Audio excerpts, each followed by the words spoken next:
მოემზადოთ რეგისტრაციისთვის, გთხოვთ ჩართოთ რეგისტრაციის რეჟიმი. ყურადღება მიმდინარეობს რეგისტრაცია.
რეგისტრაცია გაიარა პარლამენტის 84 წევრმა, კვორუმი არის, სხდომა გახსნილია. კოლეგებო, გთხოვთ დავამტკიცოთ დღის წესრიგი, მადლობა.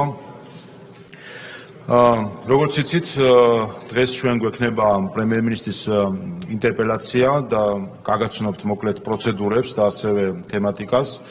ფრაქცია ქართული ოცნების მხრიდან იქნა დასმული ინტერპელაცია პრემიერ-მინისტრის მიმართ.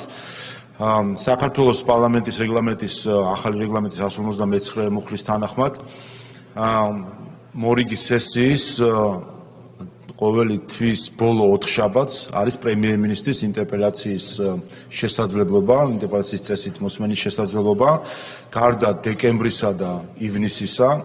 მიზეზი იცით, რომ არის დეკემბერში ბიუჯეტი მტკიცდება და ამიტომ ამ შემთხვევაში ინტერპელაცია არ გამოიყენება და ივნისში პრემიერ-მინისტრის წლიური ანგარიში არის და შესაბამისად დამატებით ინტერპელაციისთვის დრო არ არის საჭირო. პროცედურა ახალი არის ახალ რეგლამენტში, ისევე როგორც მინისტრების შემთხვევაში. ინტერპელაცია, რომელიც იშვიათად გამოიყენებოდა ადრე, ახლა უფრო მოქნილი ინსტრუმენტი არის, რომელიც აძლევს ფრაქციას ან შვიდკაციან ჯგუფს შესაძლებლობას, რომ ყოველ სასესიო კვირას ანგარიშვალდებული პირები მოისმინოს ინტერპელაციის წესით, ხოლო ყოველი თვის ყოველ თვის ბოლო 4 შაბათს სასესიო კვირაში მოусმინოს პრემიერ-მინისტრის ინტერპელაციის წესით. კითხვები ინტერპელაციის დღის წინა კვირის 4 შაბათამდე უნდა შევიდეს პარლამენტის თავმჯდომარესთან, რომელიც შემდეგ გადასცემს მას ადრესატს. ეს კითხვები გროვდება ფრაქციებისგან თუ შვიდკაციან ჯგუფისგან და გადაეცემა ადრესატს. სწორედ ამ წესის გამოყენებით ფრაქცია ქართულმა ოცნებამ მომართა მე, რათა ინტერპელაციის წესით მიგვემართა პრემიერ-მინისტრისთვის ორ საკითხთან დაკავშირებით. ერთი ეს გახლავთ ის 6 მილიარდ ნახევრიანი ინვესტიცია, რომელიც საქართველოში უნდა განხორციელდეს და მეორე საკითხი გახლავთ უმაღლესი განათლების რეფორმა. ორივე დიდი და საზოგადოებისთვის რელევანტური და საინტერესო საკითხი არის. ამიტომ პროცედურის მხრივ გთავაზობთ, რომ შემდეგნაირად გავყვეთ, რომ ეს ორი თემა ცალ-ცალკე განვიხილოთ, იმისთვის რომ მათ შორის ყველა ფრაქციას და შვიდკაციან ჯგუფს გქონდეთ შესაძლებლობა, რომ თუ კი ზეპირი კითხვები გექნებათ, ეს ზეპირი კითხვებიც დასვათ და მიიღოთ პასუხები უკვე დამატებით. ახლა კიდევ ერთხელ გაგაცნობთ პროცედურა რა არის. თავდაპირველად შეკითხვის ავტორი გამოდის, ამ შემთხვევაში ის ფრაქცია, რომელმაც მოახდინა ინტერპელაციის ინიცირება სამწუთიანი რეგლამენტით, იმისთვის რომ თემა გახსნას, ასე ვთქვათ, თუ რა თემაზე არის საუბარი და რატომ წარმოიშვა ინტერპელაციის მიმართ ინტერესი. ამის შემდეგ უკვე ადრესატი გამოდის, რეგლამენტი 10 წუთიანია, თუმცა გრძელდება სხდომის თავმჯდომარის მხრიდან საჭიროების შესაბამისად და წინა გამოცდილებამაც გვაჩვენა, რომ ამ შემთხვევაში დრო მნიშვნელოვანია, რომ საკმარისი იქონდეს ადრესატს. ადრესატის მხრიდან პასუხის შემდეგ კითხვის ინტერპელაციის ავტორ ფრაქციას აქვს შესაძლებლობა, რომ დააზუსტოს ზოგიერთი კითხვა და ამაზე შემდეგ პასუხი იყოს. შემდეგ უკვე არის ზეპირი კითხვების დასმის შესაძლებლობა, სადაც არა მხოლოდ ინტერპელაციის ავტორს, არამედ სხვა ფრაქციებს თუ შვიდკაციან ჯგუფს ფრაქციის მიღმა შეუძლია დასვას ორ-ორი ზეპირკითხვა, რაზეც ადრესატისგან მიიღებს პასუხს და ამ ზეპირკითხვის დაზუსტების შესაძლებლობაც არის. შესაბამისად 2 წუთიანი და 1 წუთიანი რეგლამენტით და ამ ზეპირკითხვაზე პასუხების შემდეგ უკვე არის ფრაქციების და პოლიტიკური ჯგუფების 5 წუთიანი გამოსვლები და საბოლოო ჯამში ადრესატს აქვს დასმითი სიტყვით გამოსვლის შესაძლებლობა. მე გთხოვთ რომ წინა ინტერპელაციიდან გამომდინარე მაშინ რეგლამენტს ცოტა გავცდით მათ შორის და გთხოვთ რომ ნელ-ნელა ჩავზდეთ რეგლამენტში იმ მხრივ რომ გამოსვლები 5 წუთიანი, ზეპირკითხვა 2 წუთიანი წინასწარ მოემზადოთ და რომ ჩავეტიოთ ამ რეგლამენტში. შესაბამისად ჩვენ დავიწყებთ თავდაპირველად ინვესტიციის საკითხის ინტერპელაციის საკითხის განხილვით გვექნება სრული პროცედურა გამოსვლებით, ზეპირკითხვებით, ბოლოს ფრაქციების გამოსვლებით. ამის შემდეგ რამდენიმე წუთიანი შესვენება გვექნება და შემდეგ უკვე მეორე თემაზე გადავალთ უმაღლესი განათლების საკითხებზე, სადაც იგივე პროცედურას გავივლით გამოსვლებით და ზეპირკითხვებით და შემაჯამებელი გამოსვლებით. ეს არის ის პროცედურა, რომელიც ინტერპელაციით არის გათვალისწინებული. ასე რომ გადავდივართ საკითხზე, საქართველოს პრემიერ-მინისტრის ირაკლი კობახიძის ინტერპელაცია. ვთხოვ ქართული ოცნების ფრაქციის სახელით ბატონ ირაკლი კირცხალიას შეკითხვის ავტორ ფრაქციას, რომ წარმოადგინოს ინტერპელაციის კითხვა.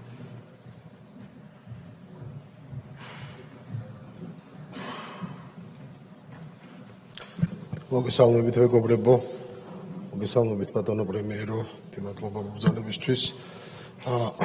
რაც შეეხება როგორც პარლამენტის თავმჯდომარემ აღნიშნა, 2 ძალიან მნიშვნელოვანი საკითხია ჩვენი ქვეყნისთვის და პირველი, რაც შეეხება იმ მართლაც უპრეცედენტო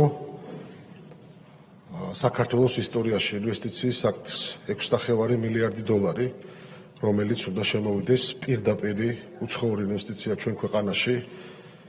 ყველამ კარგად ვიცით.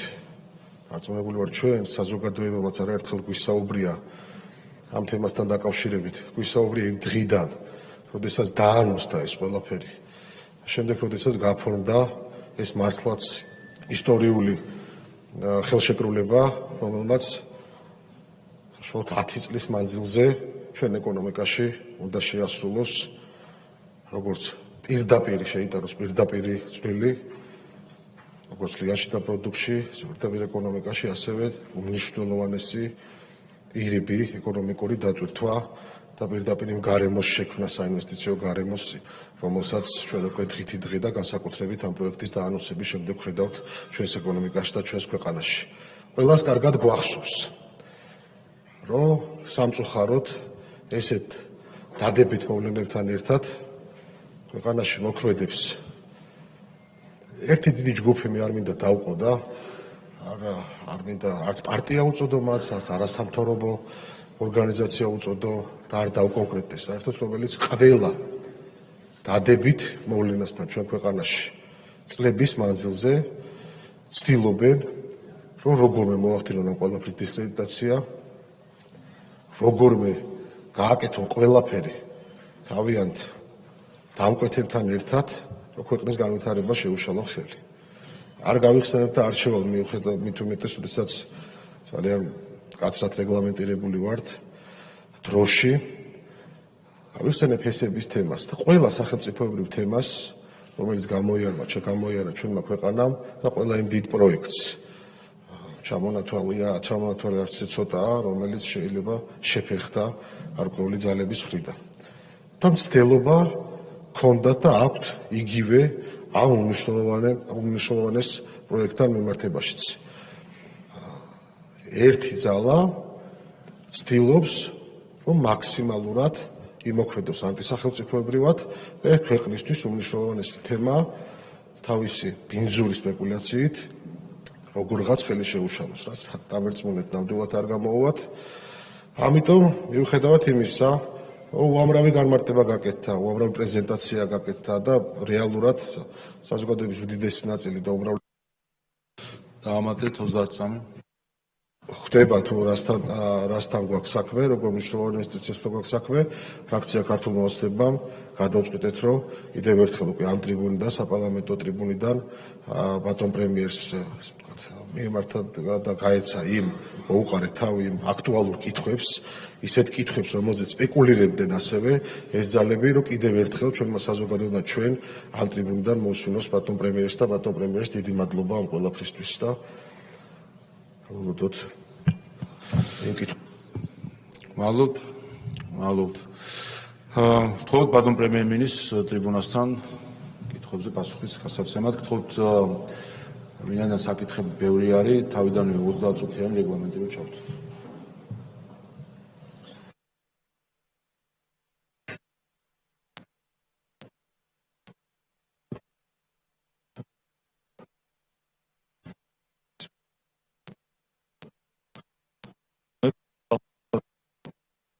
ერთზამით ტექნიკური პრობლემაა.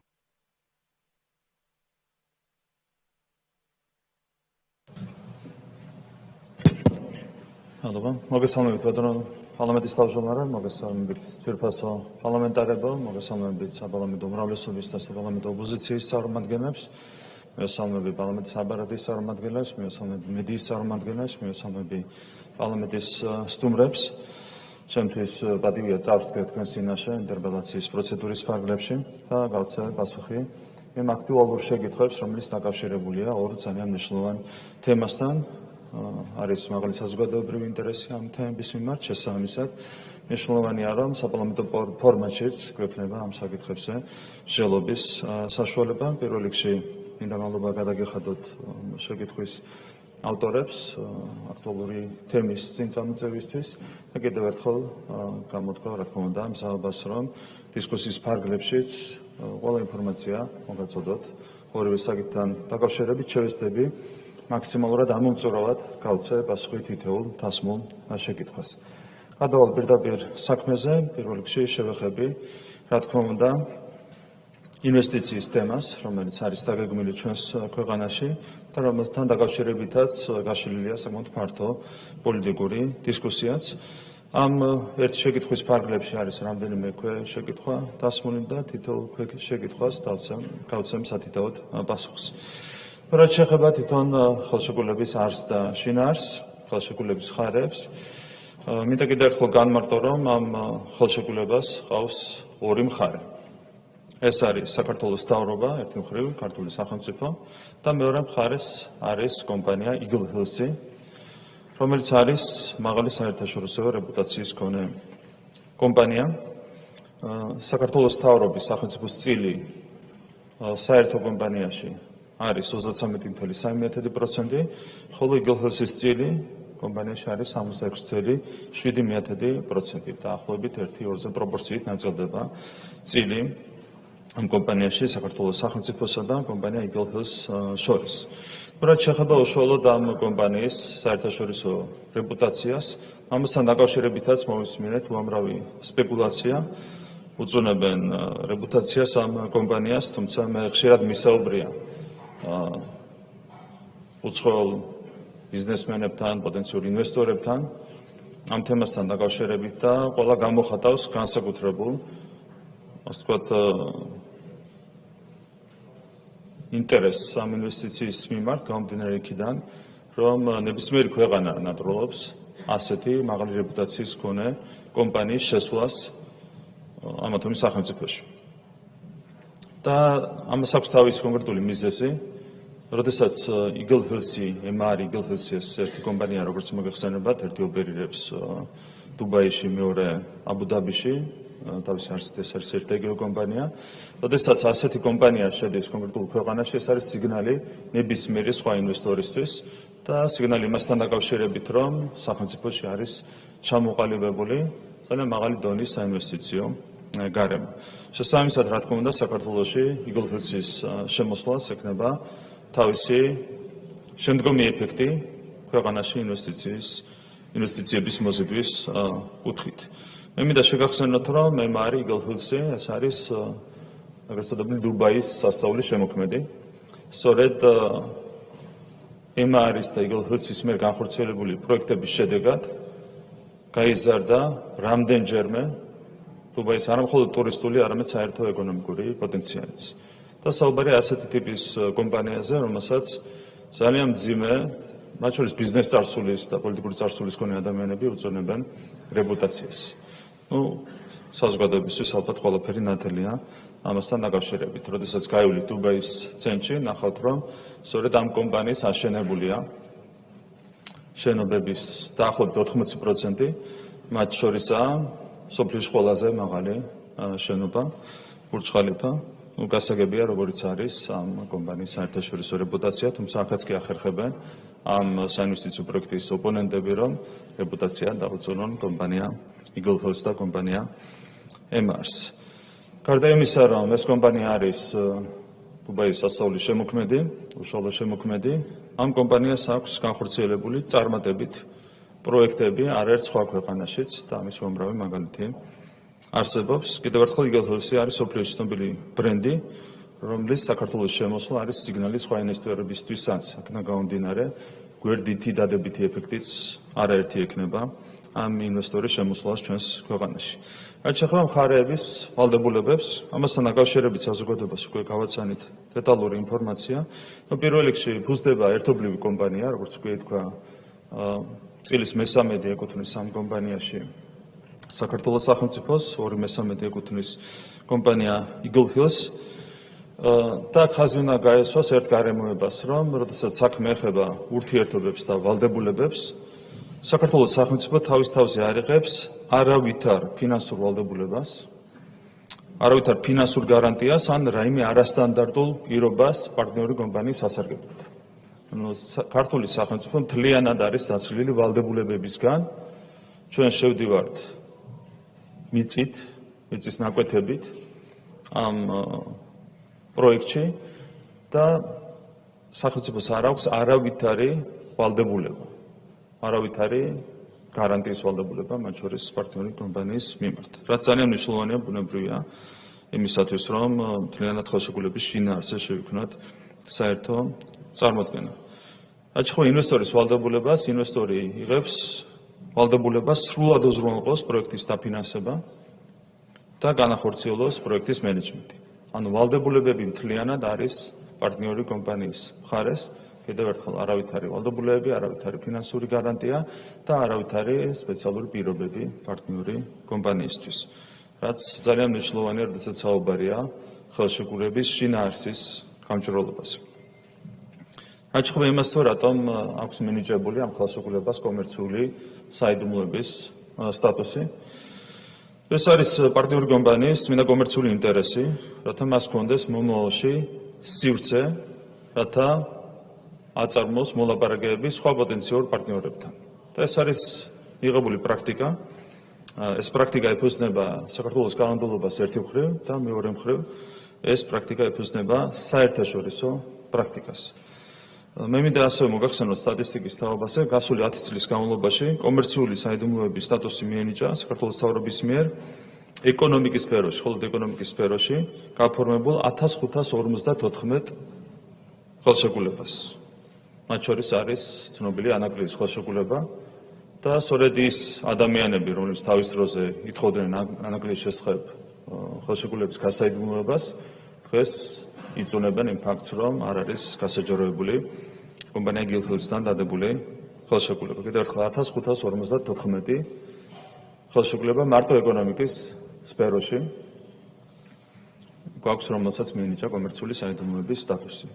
ასევე მაგალითად ჯანდაცვის სფეროში შეგვიძლია ავიღოთ ხელშეკრულებები, კომერციული შინაარსის ხელშეკრულებები, რომლებიც გაფორმდა 2020 წელს COVID-ის დროს. 10-ვე ხელშეკრულება, რომელიც არის დადებული კომპანია Pfizer-თან, Sinopharm-თან, Sinovac-თან, არის კომერციული საიდუმლოების სტატუსის ქვეშ. რაც არის მიღებული პრაქტიკა და ამ პრაქტიკას აქვს კიდევ ერთხელ თავისი მიზეზი, თავისი საფუძველი. თავი მიზეზი არის კომპანიის კომერციული ინტერესი. აქვე უნდა ითქვას ის, რომ გასაიდუმლოებულია მხოლოდ ნიუანსები ამ ხელშეკრულების რეალურად დეტალები, რაც შეეხება ამ ხელშეკრულების ძირითად არსს და ყველა ძირითად პუნქტს. რეალურად ყველა ძირითადი პუნქტის შესახებ საზოგადოებას ჩვენ გავაცანით დეტალური ინფორმაცია. რა თქმა უნდა კომპანიასთან შეთანხმებით. რეალურად ყველაფერთან დაკავშირებით რაც შეეხება ხელშეკრულების ძირითად თემებს, საზოგადოებას აქვს უკვე სრული ინფორმაცია. საზოგადოებამ სრულად იცის, ვინ არიან ხელშეკრულების მხარეები. არის ორი მხარე. რამდენია სახელმწიფოს წილი ერთობლივ კომპანიაში. მიწის რომელ ნაკვეთებზე არის გათვალისწინებული პროექტის განხორციელება.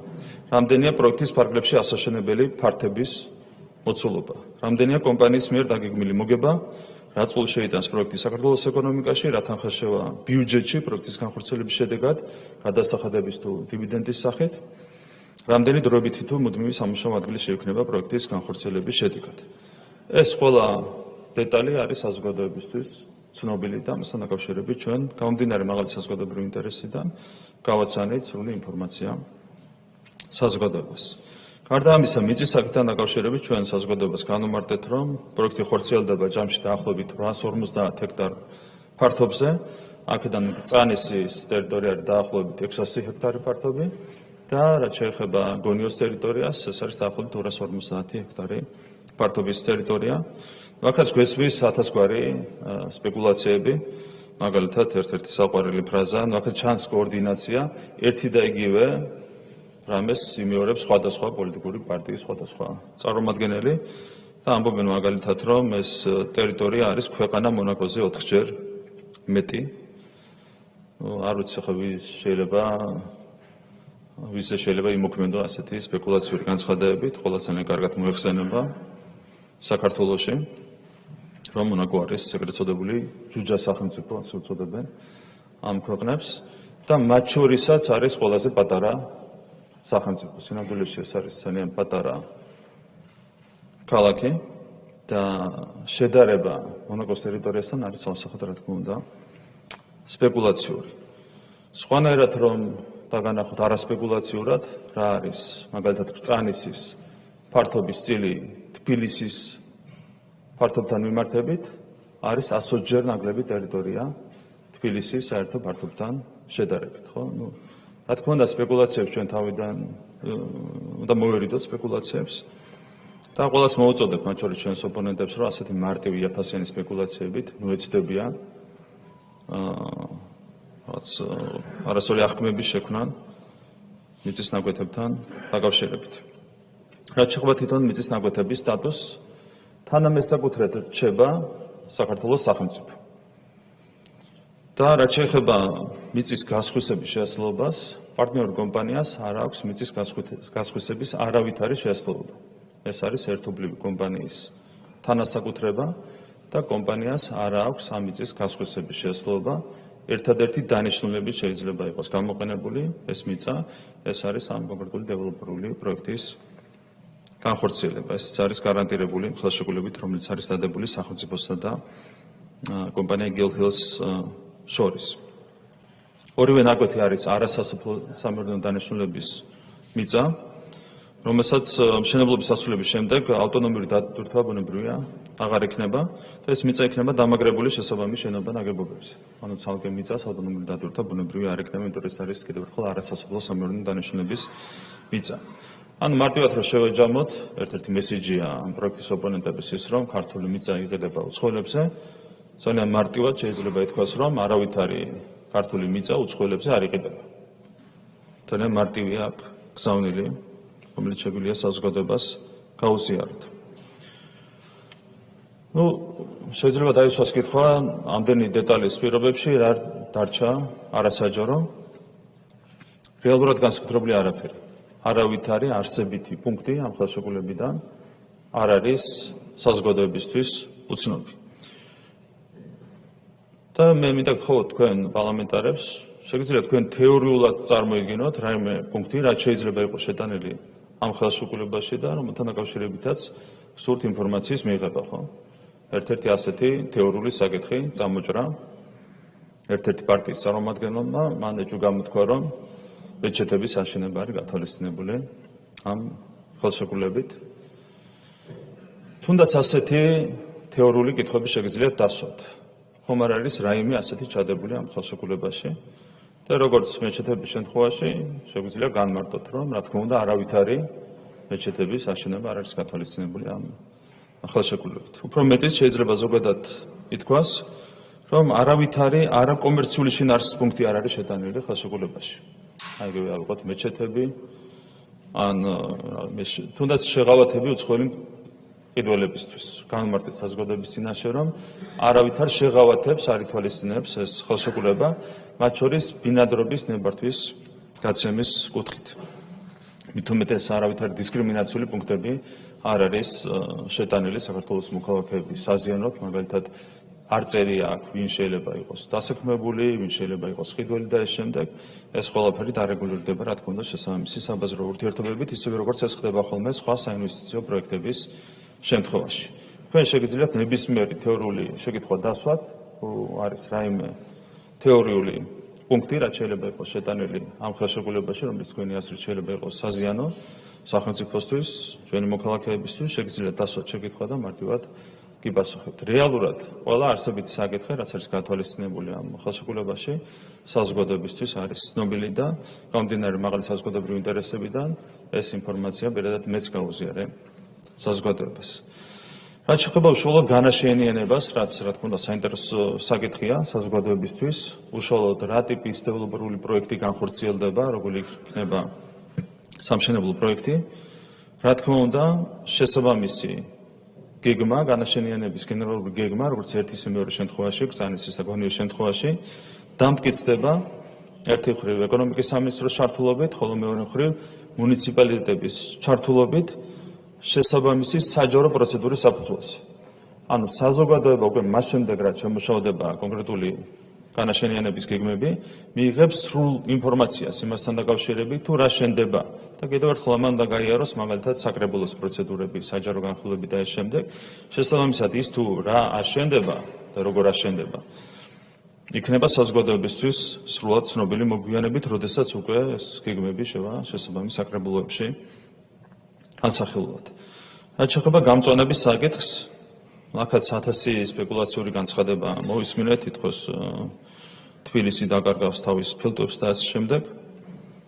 ჩვენ განვმარტეთ საზოგადოებას და კიდევ ერთხელ შეგვიძლია მკაფიოდ განვმარტოთ, რომ არათუ არ შემცირდება გამწვანების არეალი, პირიქით გაიზრდება მწვანე სივრცეების მოცულობა ბრძანისის ტყეპარკის მიმდებარედ, პირიქით გაიზრდება. რაც შეეხება გონიოს საერთოდ არ არის გამწვანებული და ის სივრცე, სადაც საერთოდ არ არის მწვანე ნარგავები დღეს რეალურად გამწვანდება და თანამედროვე სტანდარტების შესაბამისად კეთილ მოეწყობა. აქედან გამომდინარე, არათუ არ შემცირდება მწვანე სივრცეების მოცულობა გონიოში და ბრძანიში, პირიქით ეს სივრცეები გაიზრდება. რაც შეეხება ბრძანისის ტყეპარკს, რომელსაც ყავდა ძალიან ცოტა სტუმარი, გამომდინარე მძიმე მდგომარეობიდან, რომელიც ტყეპარკში არის შექმნილი 90-იანი წლებიდან მოყოლებული. ტყეპარკი საჭიროებდა რეაბილიტაციას, ისედაც თბილისის მერიას ჰქონდა წინასწარი გაანგარიშება რეაბილიტაციის სამუშაოებისთვის და ღირებულება, რეაბილიტაციის სავარაუდო ღირებულება იქნებოდა 158 მილიონი ლარი, რაც უნდა დახარჯულიყო სახელმწიფო ბიუჯეტიდან, საჯარო ბიუჯეტიდან. რეალურად რაც უნდა დაეხარჯა ბიუჯეტს, იმას გააკეთებს უკვე კომპანია იგელფილსი პროექტის ფარგლებში, რომელთან დაკავშირებითაც დაიდო საინვესტიციო ხელშეკრულება. და კიდევ ერთხელ, არათუ არსებულის რეაბილიტაცია განხორციელდება, ამ სივრცეს დაემატება ახალი მწვანე სივრცეები. და თუ ადრე ძალიან ცოტა თბილისელი და ჩვენი თანამოქალაქე სტუმრობდა ბრძანისის ტყეპარკს, რეალურად ყველას ექნება, ეს მნიშვნელოვანი ასპექტია. ეს სივრცე იქნება აბსოლუტურად ღია ყველა თბილისელისთვის და ყველა ჩვენი თანამოქალაქისთვის. და დღევანდელი მდგომარეობის ნაცვლად იქ მისვლა იქნება ძალიან სასიამოვნო თითოეული თბილისელისთვის და ესეც იქნება ამ ხელშეკრულების ერთ-ერთი ძალიან მნიშვნელოვანი დადებითი გვერდითი ეფექტი. ასევე პროექტის განხორციელებისას, რა თქმა უნდა, განხორციელდება უშუალოდ სტრატეგიული გარემოს დაცვითი შეფასება, გარემოს ეროვნული სააგენტოს, სხვა შესაბამისი უწყებების მიერ, და აქაც იქნება დაცული კანონით გათვალისწინებული შესაბამისი პროცედურები, მათ შორის კანონმდებლობა ითვალისწინებს საჯარო განხილვებს და ამ შემდეგ. ამიტომ ეკოლოგიის ნაწილშიც ყველანაირად იქნება უზრუნველყოფილი სახელმწიფო ინტერესების დაცვა. არის თუ არა პროექტი მომგებიანი, ამასთან დაკავშირებითაც მოვისმინეთ სპეკულაციები, ზოგადად ჩვენს ოპონენტებს უჭირთ მათემატიკა, როგორც საარჩევნო ისე საინვესტიციო მათემატიკა. ჩვენ თქვით საზოგადოების თუ ის რომ სახელმწიფოს დივიდენდი ამ პროექტიდან იქნება ჯამში დაახლოებით 2 მილიარდი ლარი. შესაბამისად, რადგან ჩვენი არის 1/13 იგელჰელსის 2/13, შესაბამისად იგელჰელსის დივიდენდი იქნება დაახლოებით 4 მილიარდი ლარი, რაც არის დაახლოებით 1,5 მილიარდი დოლარი. ანუ იგელჰელსი დებს ამ საინვესტიციო პროექტში ჯამში 6,6 მილიარდ დოლარს და ელოდება 1,5 მილიარდი დოლარის წმინდა მოგებას. ანუ ინვესტიციიდან ამონაგები, ეგრეთ წოდებული IRR არის დაახლოებით 23%. თქვენ შეგიძლიათ გადაამოწმოთ და ოპტიმალურ ამონაგებად მიიჩნევა 25%-მდე ასეთი ტიპის დეველოპერული პროექტებისათვის. ანუ 25%-მდე თუ გაქვს ამონაგები, ითვლება რომ ეს არის კარგი მოგება შესაბამის ინვესტორისთვის, კომპანიისთვის. ამ შემთხვევაში ახლოს არის მაქსიმალურ ზღვართან კომპანია იგელჰელსის მოგება, ეს არის 23%. უწუნებენ კომპანია იგელჰელს სამხელო გამოცდილების მქონე კომპანია საკუთარ დათვლებს და ამბობენ რომ ეს არის ცოტა. თუმცა შეუძლიათ გადაამოწმონ სხვადასხვა წყაროებში არის თუ არა ცოტა 23%, კიდევ ერთხელ ეს არის ოპტიმალურ ზღვართან ახლოს არსებული ამონაგები, რასაც მიიღებს კომპანია იგელჰელსი. მაგაც სპეკულირებენ, მარტივად იტყუებიან, არ არის ზოგადად ღირსეული საქციელი ასე სპეკულირება. მით უმეტეს რომ ჩვენ დეტალურად განმარტეთ ყველაფერი, მათ შორის მოგებასთან დაკავშირებით. თავიდანვე იწყებენ ტყუილით და მერე ამ ტყუილზე აგებენ საკუთარ, ასე ვთქვათ, ალოგიკურ დასკვნებს. ამბობენ, რომ თითქოს კომპანია 10 წლის თავზე ამოიღებს 3,5 მილიარდ დოლარს. თქო, ეს არავის არ უთქვამს, პირიქით ჩვენ განმარტეთ, რომ როგორც სახელმწიფო დივიდენდის სახით, ისე კომპანია შესაბამისად იგელჰელსი ბუნებრივი ეტაპობრივად ამოიღებს ამ ინვესტიციას. შესაბამისად, როდესაც თვითონვე იტყვებიან თავში, რომ 10 წლის თავზე იქნება მოგება ამოღებული და ინფლაცია შეჭამს ამ მოგებას და შესაბამისად რეალური IRR იქნება არა 23%, არამედ ბევრად ნაკლები. ანუ თავშივე ტყუილს ამბობენ და მერე ამაზე აგებენ დასკვნებს იმასთან დაკავშირებით, რომ თითქოს იგელჰელსის მოგება არ იქნება საკმარისი. რეალურად რა თქმა უნდა, როგორც ეს ხდება სტანდარტულად დეველოპერულ პროექტებში, ეტაპობრივად მოხდება ინვესტიციის ამოღება, მოგების მიღება ინვესტიციიდან, შესაბამისად კომპანიას დარჩება სუფთა 23%, ეგრეთ წოდებული IRR ამოგება, რაც კიდევ ერთხელ არის ზუსტად დაახლოებული, მიახლოებული ოპტიმალურ 25%-იან მაქსიმალურ მაჩვენებელთან.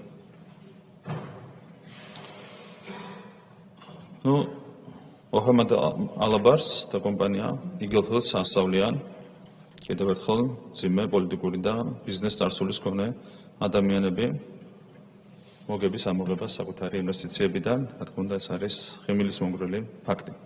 ხო, რა არის უშუალოდ ქვეყნის პირდაპირ და ირიბის სარგებელი ამ პროექტიდან? პირველ რიგში კიდევ ერთხელ გავიხსენოთ, რომ აშენდება დაახლოებით 16,000 ბინა.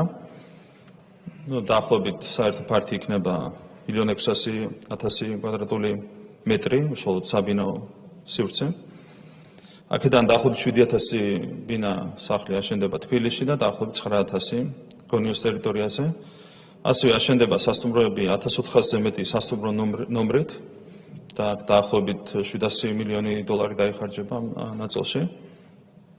და თქვენ შეგიძლიათ წარმოედგინოთ, რამხელა ტურისტული ეფექტი ექნება ტურიზმის განვითარებისთვის ამ ხელა ინვესტიციას უშუალოდ სასტუმროების მიმართულებით. და მთლიანი ეფექტი საქართველოს ეკონომიკაზე იქნება დაახლოებით 11 მილიარდი ლარი. რაც არის ძალიან დიდი მაჩვენებელი დამეთანხმებით. მე მინდა შეგახსენოთ, რომ წელს პირველად ისტორიაში გადაცდება ჩვენი მთლიანი შიდა პროდუქტი, ჩვენი ეკონომიკა 100 მილიარდ დოლარს. და წარმოედგინეთ, რომ დაახლოებით ამის 10%-ზეა საუბარი, რასაც მარტო ერთი კონკრეტული საინვესტიციო პროექტი მოუტანს საქართველოს. არის საუბარი კოლოსალურ ეკონომიკურ მოგებაზე, რომელსაც ამ პროექტიდან მიიღებს ჩვენი სახელმწიფო. რაც ხო გადასახადებს, აქაც კიდევ ერთხელ მინდა განმარტო ის, რაც საზოგადოებას განუმარტეთ. სხვადასხვა გადასახადიდან, ეს არის მოგების, დამატებული ღირებულების, საშემოსავლო გადასახადი, ძირითადად ეს სამი სახეობა. სახელმწიფო ბიუჯეტში შევა პროექტის განხორციელების მანძილზე დაახლოებით 5 მილიარდი ლარი, რაც 10 წელიწადზე რო გადავიანგარიშოთ, ანუ ეს არის მაქსიმალური ვადა. გამოდის წელიწადში 500 მილიონი ლარი. წელიწადში 9 მილიარდი ლარი მარტო ამ პროექტიდან დაემატება ჩვენს ბიუჯეტს. ასევე დივიდენდს რაც შეეხება, როგორც უკვე ითქვა, დაახლოებით 2 მილიარდ ლარს ველოდებით, ეს არის თვითონ კომპანიის გაანგარიშებაც, იგელქლოსის გაანგარიშებაც, ჯამური ამონაგები იქნება სუფთა წმინდა მოგება 6 მილიარდი ლარი, საიდანაც სახელმწიფოს დარჩება 1/3, ანუ დაახლოებით 2 მილიარდი ლარი, რაც ასევე 10 წელიწადზე, ანუ მაქსიმუმზე გაანგარიშებით არის წელიწადში საშუალოდ 200 მილიონი ლარი. წარმოიდგინეთ, რომ მარტო ერთ საინვესტიციო პროექტს ბიუჯეტში შემოაქვს წელიწადში საშუალოდ 700 მილიონი ლარი. თავადაც შეგიძლიათ განსაჯოთ, რამხელა დადებითი წვლილი შეტანა შეუძლია ამ შენატანს საბიუჯეტო პროექტების განხორციელებაში, მათ შორის ჩვენი სოციალური პროექტების დაფინანსებაში და ასე შემდეგ. რაც შეეხება სამუშაო ადგილებს, შეიქმნება უშუალოდ პროექტის განხორციელების ეტაპზე 24,000-ზე მეტი სამუშაო ადგილი და პროექტის დასრულების შემდეგ შეიქმნება უკვე 8,000-ზე მეტი მუდმივი სამუშაო ადგილი. მშენებლობას უზრუნველყოფენ ქართული სამშენებლო კომპანიები, ეს არის ზოგადად კომპანია იგელჰელსის მიდგომა. ისინი ოპერირებენ ადგილობრივი კომპანიების მეშვეობით და ისინი გეგმავენ დააკონტრაქტონ სწორედ ქართული კომპანიები და შესაბამისად ქართული კომპანიები ბუნებრივია მაქსიმალურად დაასაქმებენ საქართველოს მოქალაქეებს შესაბამისი პროექტების განხორციელების დროს და შესაბამისად ეს პრაქტიკა, რა თქმა უნდა, თავისუფლად შეიტანს ბიზნეს სექტორის განვითარებაშიც საქართველოში.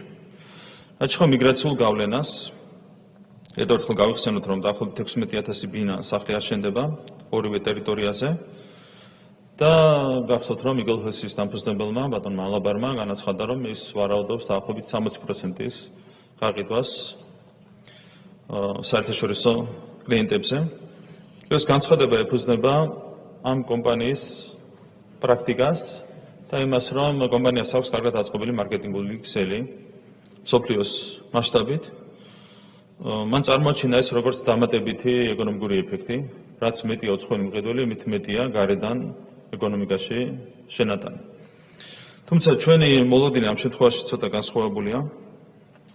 საქართველოში არის დღეს ასეთი სტატისტიკა, როდესაც შენდება ბინები, დაახლოებით 80% ყიდულობენ საქართველოს მოქალაქეები და 20% ყიდულობენ უცხო ქვეყნის მოქალაქეები. და ჩვენ ვფიქრობთ, რომ ამ პროექტის მაჩვენებელიც იქნება დაახლოებით იგივე, ყოველ შემთხვევაში ახლოს 80%-იან მაჩვენებელთან. ეს არ არის მხოლოდ ჩვენი ზოგადი ლოგიკური დასკვნა.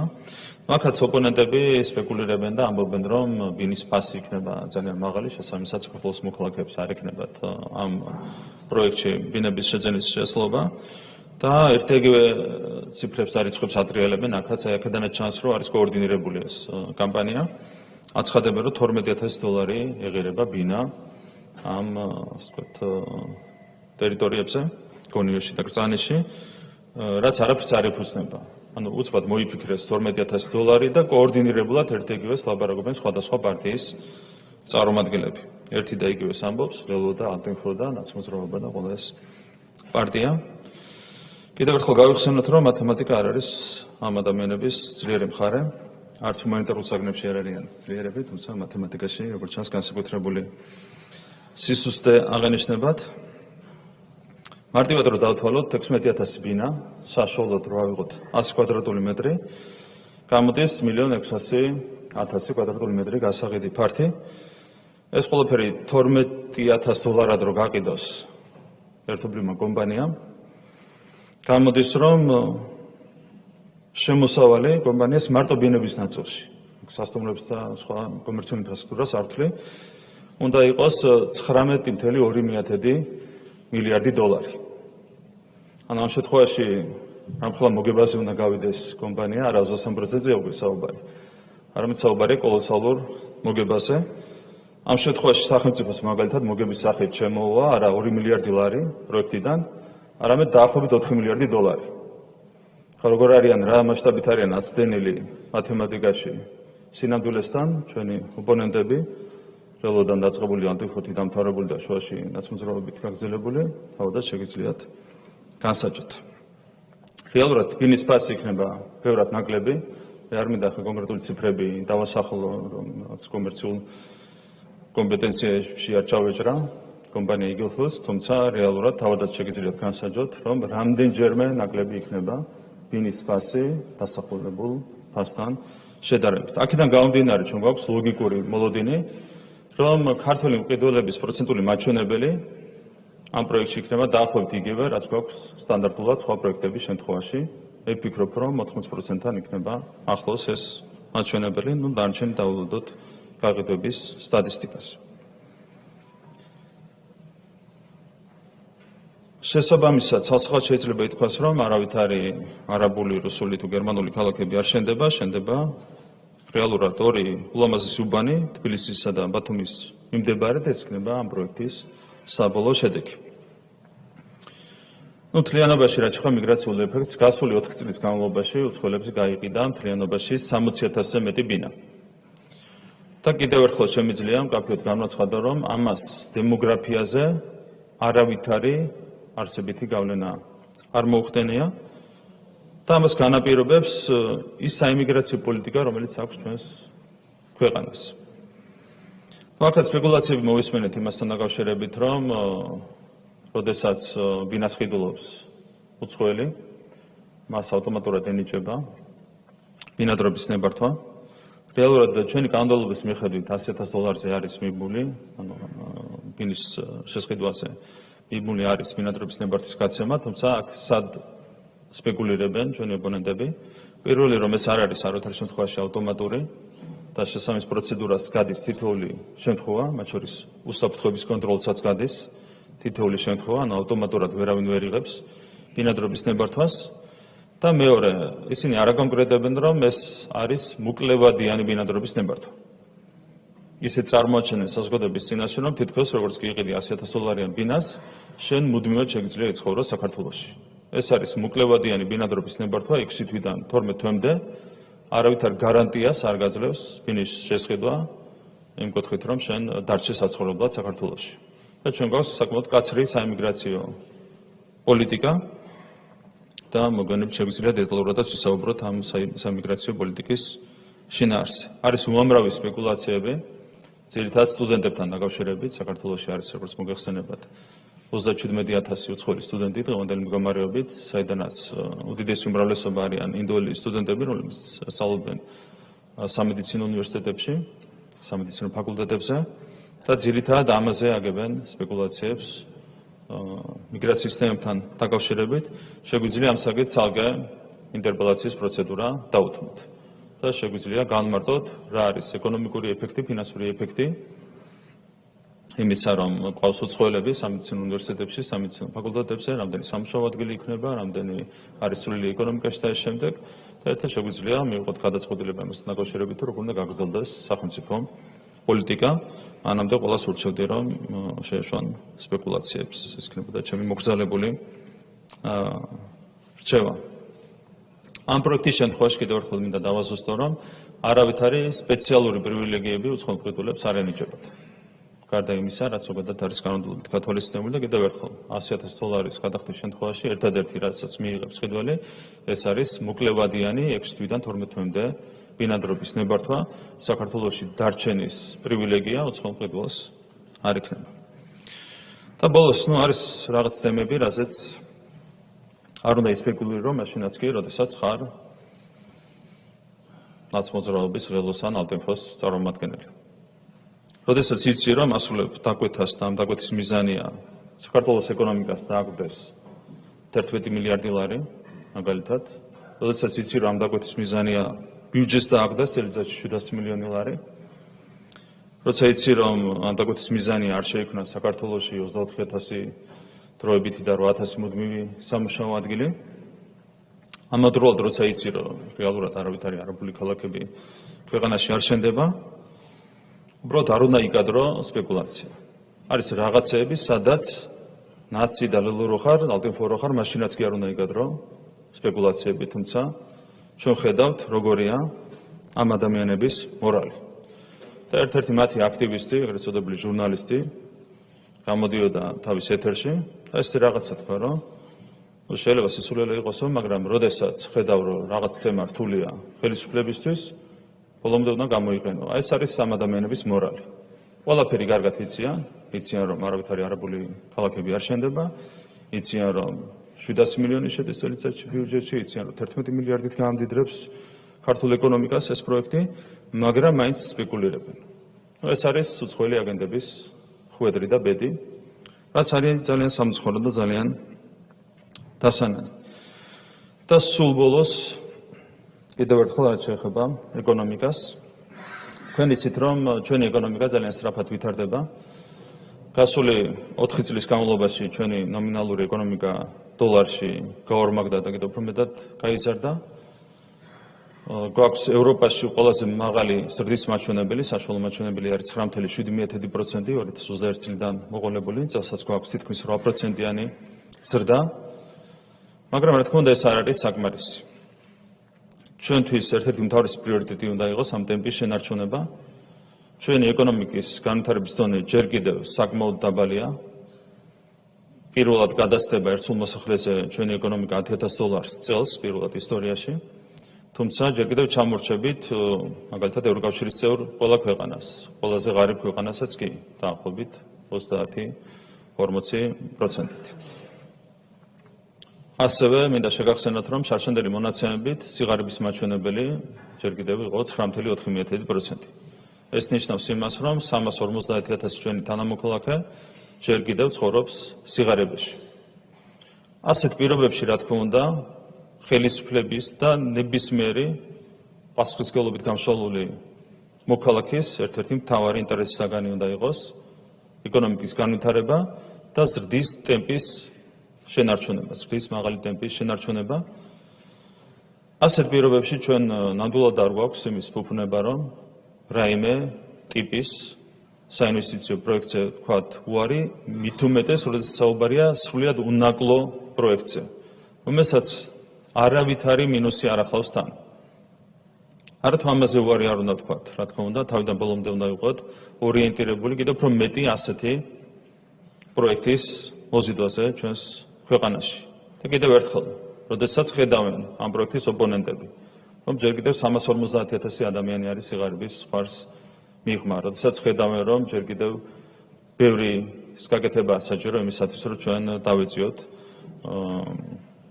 განვითარებული ქვეყნების ეკონომიკებს და როდესაც მაინც გადროლობენ სპეკულირებას ასეთ თემებით, რა თქმა უნდა ეს მათ ღირსებაზე შესაბამისად მეტყველებს. რა თქმა უნდა სრულიად გასაგებია საზოგადოების მაღალი ინტერესი ამ საკითხის მიმართ და შესაბამისად მნიშვნელოვანია გაგრძელდეს დისკუსია თემასთან დაკავშირებით კიდევ ერთხელ ამ ფორმატშიც რა თქმა უნდა ძალიან მნიშვნელოვანია ამ დისკუსიის გაგრძელება თუ იქნება დამატებითი შეკითხვები პროექტის ამათ ასპექტთან დაკავშირებით, რა თქმა უნდა, მზად ვარ, რომ ყველა შეკითხვას გავცე ამ უწურავი პასუხი. დიდი მადლობა ყურადღებისთვის. მადლობა.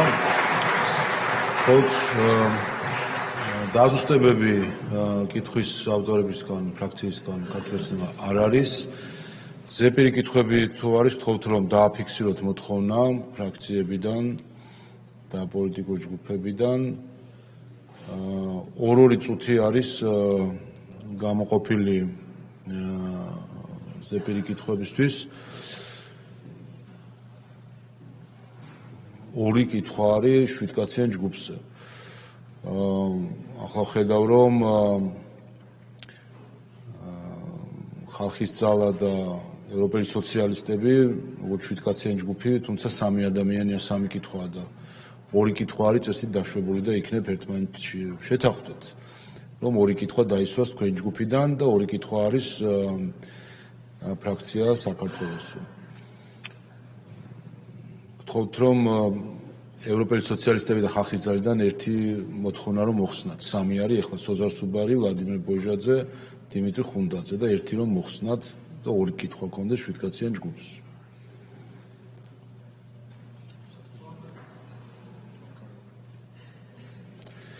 კარგით, გვაქვს ესე იგი 4 კითხვა. სოზარ სუბარი, ვლადიმერ ბოჟაძე, მაგრამ სხვანაირად ხსნათ. სოზარ სუბარი. და შემდეგ ან ევროპელ სოციალისტებს არ მოგცემთ, ან ხალხს. კი ბატონო. მაშინ სოზარ სუბარი გააუქმეთ და ჩავთოთ ვლადიმერ ბოჟა და შემდეგ დიმიტრი ხურდაც. კი ბატონო.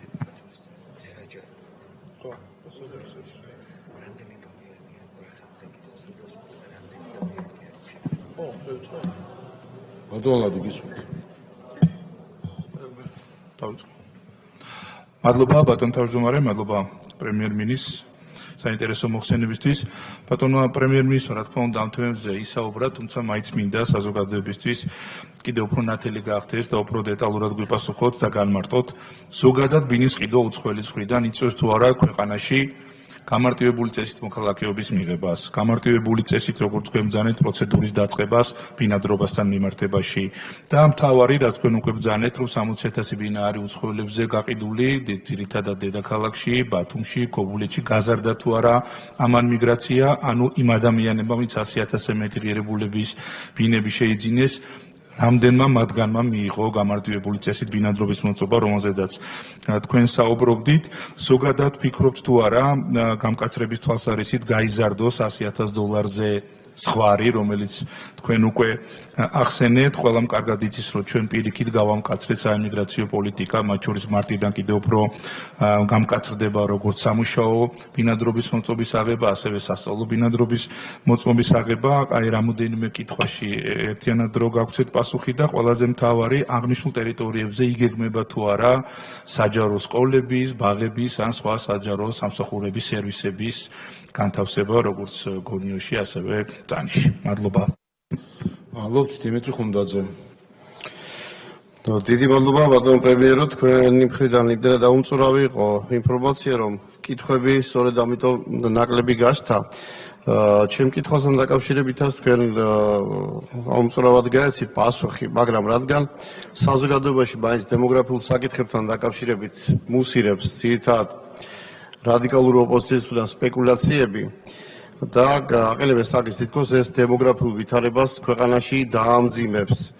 ისე მათთვის მინდა ვთქვა, რომ ეროვნული ცნობიერების დაქვეითება და ოჯახური ფასეულობების დაზიანება ყველაზე მეტად ამძაფრებს ნებისმიერ მოსახლეობაში და ნებისმიერ ქვეყანაში დემოგრაფიულ პრობლემებს და LGBT პროპაგანდა არ არის საუკეთესო გამოსავალი დემოგრაფიულ პრობლემების აღმოსაფრთხებლად, მაგრამ მაინც აქ მინდა რომ კიდევ ერთხელ განმარტოთ, რა თუნდაც თეორიული უარყოფითი ეფექტი შეიძლება იქონიოს დემოგრაფიულ ვითარებაზე საქართველოში. დიდი მადლობა. მადლობთ გიორგი შარაშიძე. მადლობა მოგესალმებით. აქ მოხსენებელი საუბრობდა რომ თითქოს მიუხედავად იმისა რომ ამ ხელშეკრულებას აქვს კომერციული საიდუმლოების სტატუსი, ძირითადი ინფორმაცია, რაც შეიძლება ჩაითვალოს ყველაზე მეტად აქტუალური ინფორმაციად, მაინც საჯაროა. და მხოლოდ რაღაც დეტალებია გაუმჭვირვალე. და მინდა შევახსენო მას და თქვენს ცნობილი გამოთქმა ეშმაკი დეტალებშია.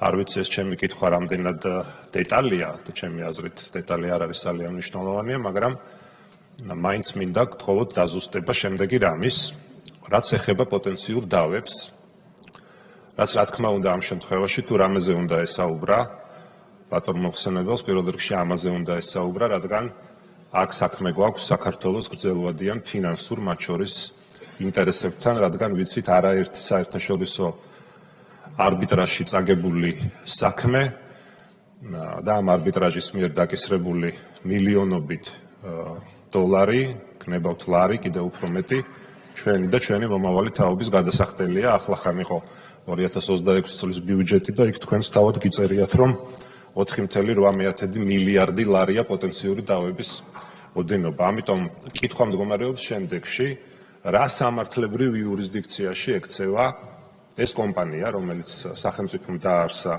Eagle Hills-თან ერთად და პროექტის განხორციელების პროცესში დავების წარმოშობის შემთხვევაში სად მოხდება ამ დავების გადაწყვეტა.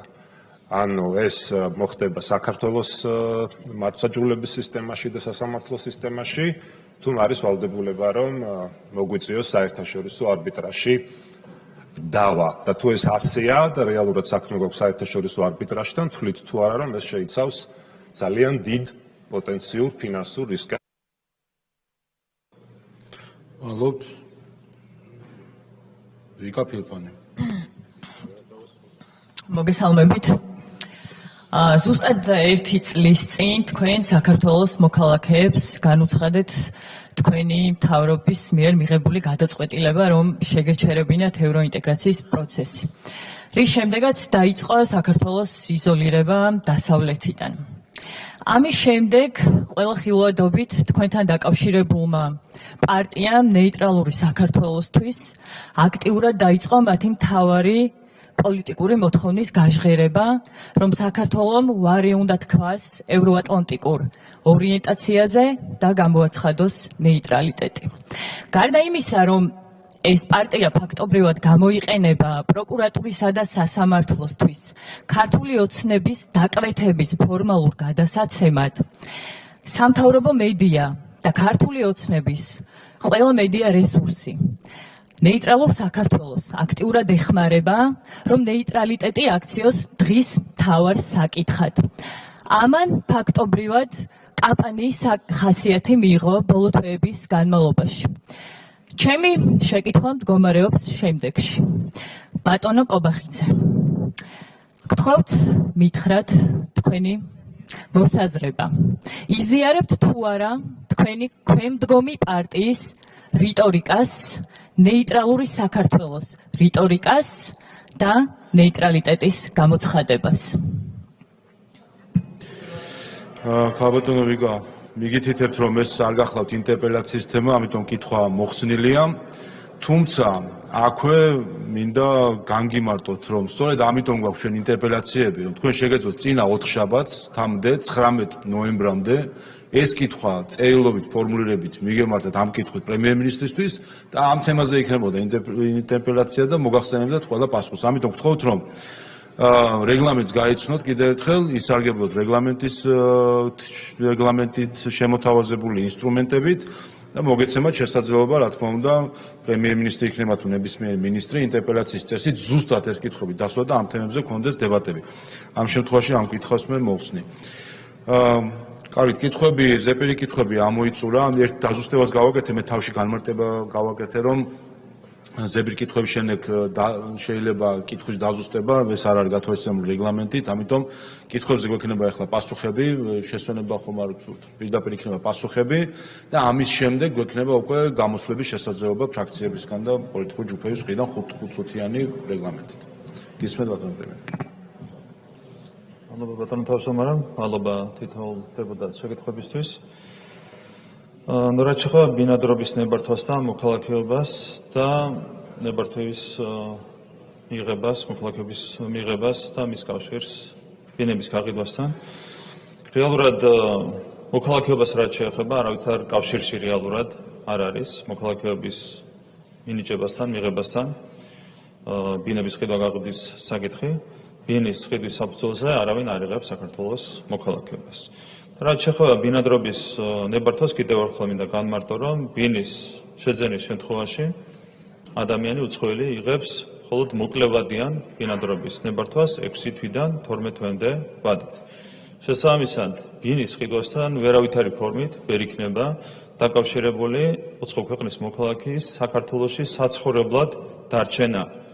იმისათვის, რომ ადამიანი დარჩეს საცხოვრებლად საქართველოში, ხანგრძლივი ვადით, ან თუნდაც საშუალო ვადით, 1 წელიწადზე მეტი ვადით, მას სჭირდება კონკრეტული სხვა პირობების საკმაყოფილება, რასთან დაკავშირებითაც მსჯელობენ შესაბამისი უწყებები, მაგალითად ეს შეიძლება იყოს ბინადრობის ნებართვა, რომელიც სასწავლო დანიშნულებით გაიცემა და ამ შემდეგ, ხო? ანუ ბინასთან დაკავშირებული არ არის არავითარი ფორმით ადამიანის საცხოვრებლად დარჩენა საქართველოში. ეს არის ის, რასაც ადგენს საქართველოს კანონმდებლობა. რაც შეეხება ზოგადად მიგრაციას, კიდევ ერთხელ თუ იქნება ინტერესი, ჩვენ შეგვიძლია დეტალური ინფორმაცია სხვა ინტერპელაციის ფარგლებში გაგიზიაროთ ზოგადად მიგრაციასთან დაკავშირებით.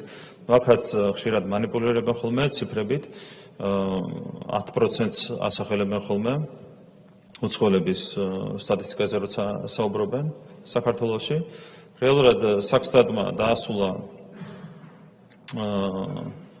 საყოველთაო აღწერის პროცესი, თუმცა ჯერ დასაზუსტებელია ჩაშლილი ინფორმაცია საქართველოს ცხოვრები ადამიანების მოქალაქეობასთან დაკავშირებით.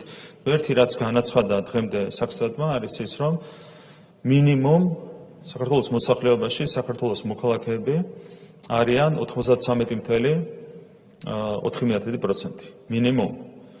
რჩება 6.6%, საიდანაც ბევრის მოქალაქეობის საკითხი არის უბრალოდ დასაზუსტებელი, ესენი არ არიან აპრიორი უცხოელი მოქალაქეები, უბრალოდ მათი დიდი ნაწილის მოქალაქეობის საკითხი არის დასაზუსტებელი. რაც შეეხება გადანაწილებას, ძირითადი რა ინფორმაციაც შეგვიძლია უხეშად გაგზიაროთ, ეს არის ის, რომ ყავს 37,000 სტუდენტი, აქედან უდიდესი უმრავლესობა არიან ინდოელები და კიდევ ერთხელ შეგვიძლია ამასთან დაკავშირებით სარკე ინტერპელაცია დავგეგმოთ. ასევე არის მაგალითად 25,000 უკრაინელი ტოლვილი, რომელიც შეიფარა ჩვენმა ქვეყანამ.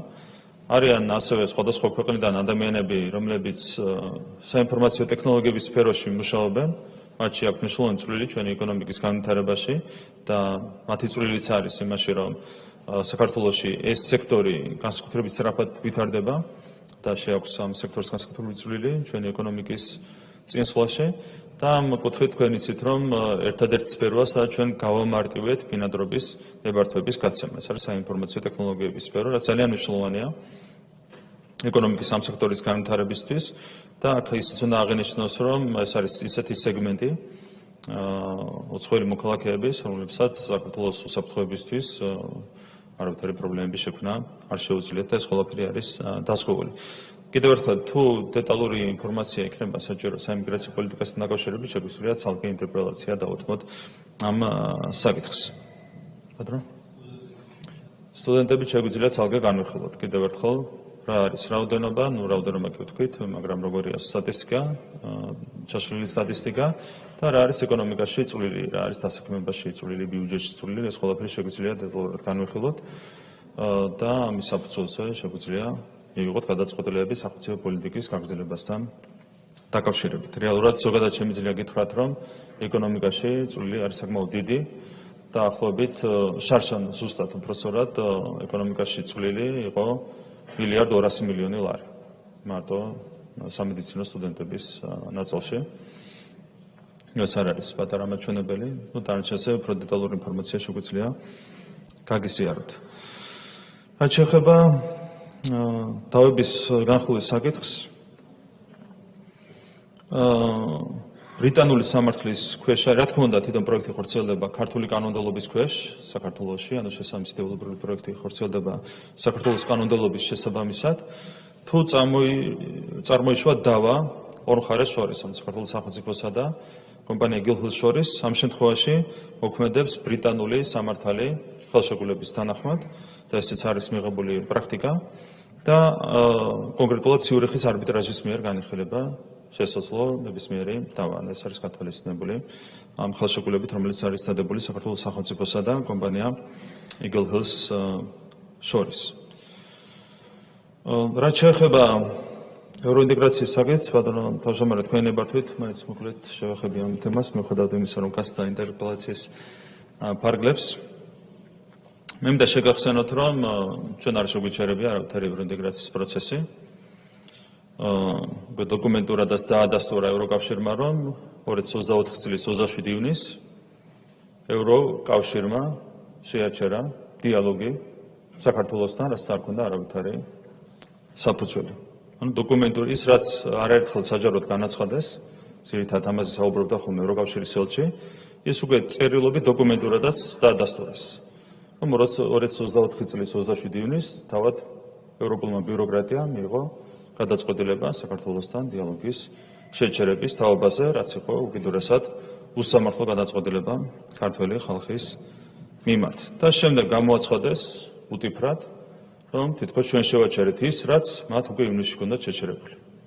ხა მასშტაბის დემაგოგია, რა თქმა უნდა, არ ეკადრება ზოგადად ევროპულ ბიუროკრატიას, თუმცა ხედავთ, რომ დარღვეულია მათ შორის მორალური პრინციპებიც ევროპულ ბიუროკრატიაში, რაც ძალიან სამწუხაროა, ჩვენ დიდი იმედი გვაქვს, რომ ეს მიდგომები მომავალში შეიცვლება და შეიცვლება ზოგადად ევროპული ბიუროკრატიის მიდგომა ქართველი ხალხის მიმართ.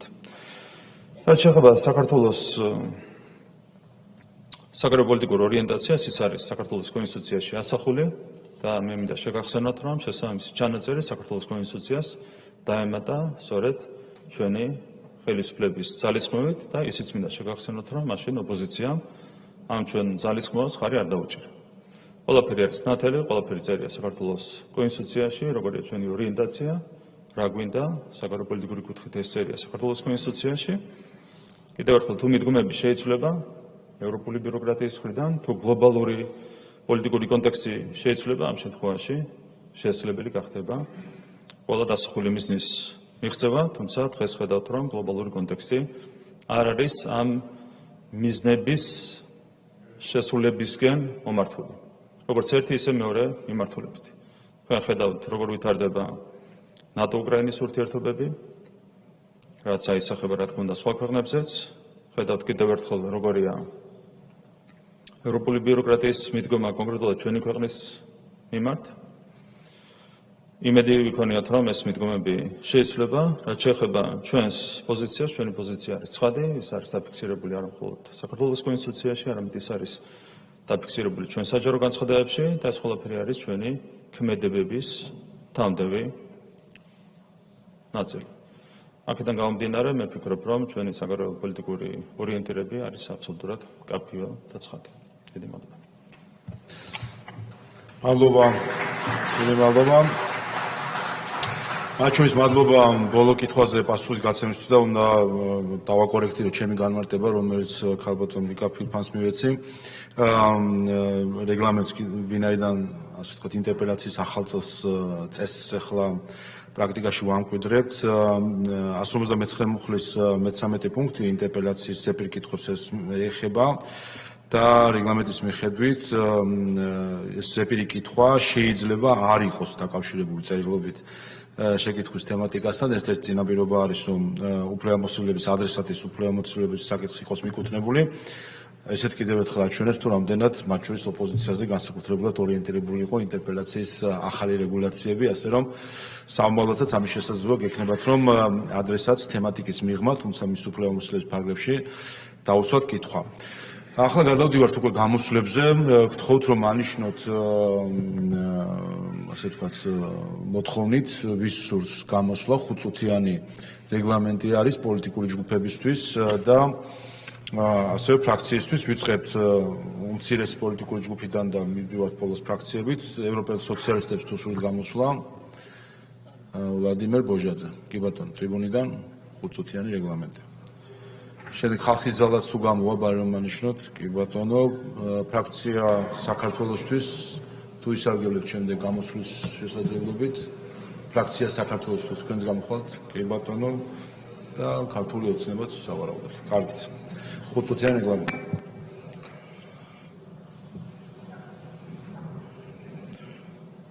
მოგესალმებით ბატონო პრემიერ-მინისტრო კიდევ ერთხელ მიესალმები ჩემს კოლეგებს მიესალმები მედიას მინდა რა თქმა უნდა ისევ იმ პროექტზე ვისაუბრო რომელზედაც დღეს ინტერპელაცია შედგა ძალიან მნიშვნელოვანია ჩვენი ქვეყნისთვის ასეთი პროექტების განხორციელება მისასალმებელია რომ ჩვენს ქვეყანაში ისტორიულად ყველაზე მნიშვნელოვანი ინვესტიცია განხორციელდება უახლოეს წლების განმავლობაში და რა თქმა უნდა ძალიან მნიშვნელოვანია რომ ამ პროექტს კონდეს არა მხოლოდ სახელმწიფოს, არა მხოლოდ ხელისუფლების, მათ შორის საზოგადოების მხარდაჭერა და ბუნებრივია მნიშვნელოვანია რომ საზოგადოებას ის ინფორმაცია რომელიც დღეს ჩვენ პრემიერ-მინისტრისგან მოვისმინეთ კიდევ არაერთხელ მიეწოდოს, თუმცა იმ საფრთხეებიდან გამომდინარე და იმ ორგანიზებული შეტევის და ფონზე, რომელიც მიმდინარეობს ამ პროექტის მიმართ, მაინც მინდა ჩვენი პოზიცია დავაფიქსირო, იმისათვის, რომ კიდევ უფრო უკეთესად იყოს განმარტებული, რას გულისხმობს აღნიშნული პროექტი და რამდენად იწევს კიდევ მეორე, მათ შორის საქართველოში, არ მხოლოდ ამ პროექტში, არამედ ნებისმიერ სხვა პროექტში, უცხოელების მხრიდან ბინის ყიდვა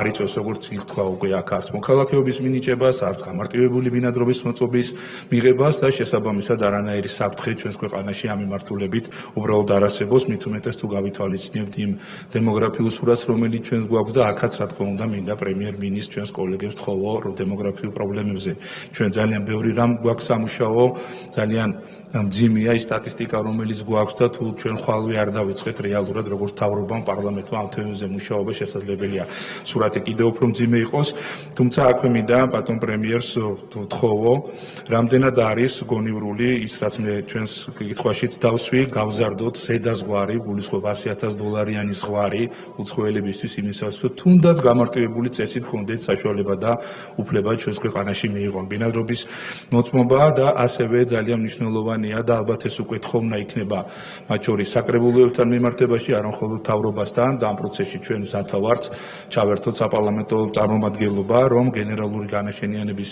გეგმის დროს, რეგულირების გეგმის დროს გათვალისწინებული იყოს როგორც გონიოში, ასევე კრწანიში საჯარო დაწესებულებების გულისხმობს საჯარო სკოლას, გულისხმობს საჯარო ბაღს ან სხვა საჯარო სერვისებს, ეს არ ვიცი სახელმწიფო აშენებს, ინვესტორის ვალდებულებაში გაჩნდება დამატებითი მოთხოვნები, თუმცა იმ მოლოდინებიდან გამომდინარე, რომელიც პირველ რიგში თავად ინვესტორს აქვს, რომ დაახლოებით 40% საქართველოს მოქალაქეები შეიძენენ ბინებისას და რაც ყველაზე მთავარი ის მოლოდინები, რომელიც თავად პრემიერმა ახსენა, რომ შესაძლებელი ეს იყოს არა 40, არამედ 80% და ბინების 80% ჩვენმა მოქალაქეებმა შეიძინოს, ისევე როგორც კომერციული ფარტები, ქართული ბიზნესი ჩაერთოს ამ პროცესებში შემდგომ უკვე ექსპლუატაციის დროს მნიშვნელოვანია, რომ ორივეგან გათვალისწინებული იყოს როგორც საჯარო სკოლები და ბაღები, რომ ხელმისაწვდომი იყოს ჩვენი მოქალაქეებისთვის, ასევე სხვა საჯარო სივრცეები.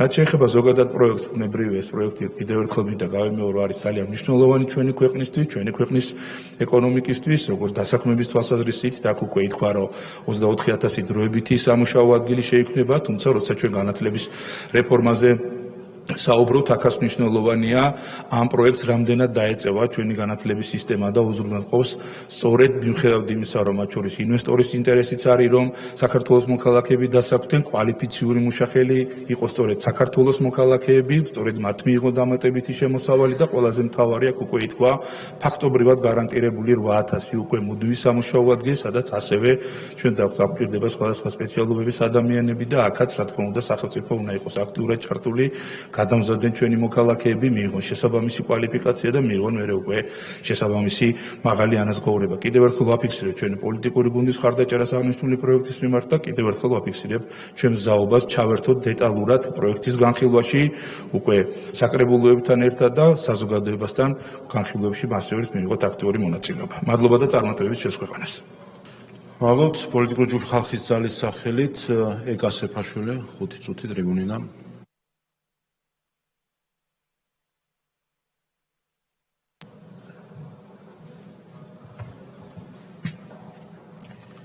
მოგესალმებით ყველას. ბატონო პრემიერ-მინისტრო, ძალიან დიდი მადლობა ასეთი დაწვრილებული და ყოველმხრივი ინფორმაციის მოწოდებისათვის იმ გრანდიოზული ეკონომიკური პროექტის შესახებ, რომელსაც საქართველოსათვის ძალიან ბევრი სიკეთის მოტანა შეუძლია. და მე აქ ყურადღებას გავამახვილებ მხოლოდ რამდენიმე მათგანზე, რომელიც პირდაპირ აისახება ხალხის კეთილდღეობაზე. პირველ რიგში ეს არის სიგნალი მცირე და საშუალო მეწარმეებისათვის, რომ მათი ბიზნესი გაფართოვდება და მათი მომავალი ბიზნეს საქმიანობა მომგებიანი იქნება. ეს არის სიგნალი დამწყები ბიზნესმენებისათვის, რომ მათი წამოწყება თუ მათი ინვესტიცია და მათი ახალი ინვესტიციები წარმატებული იქნება.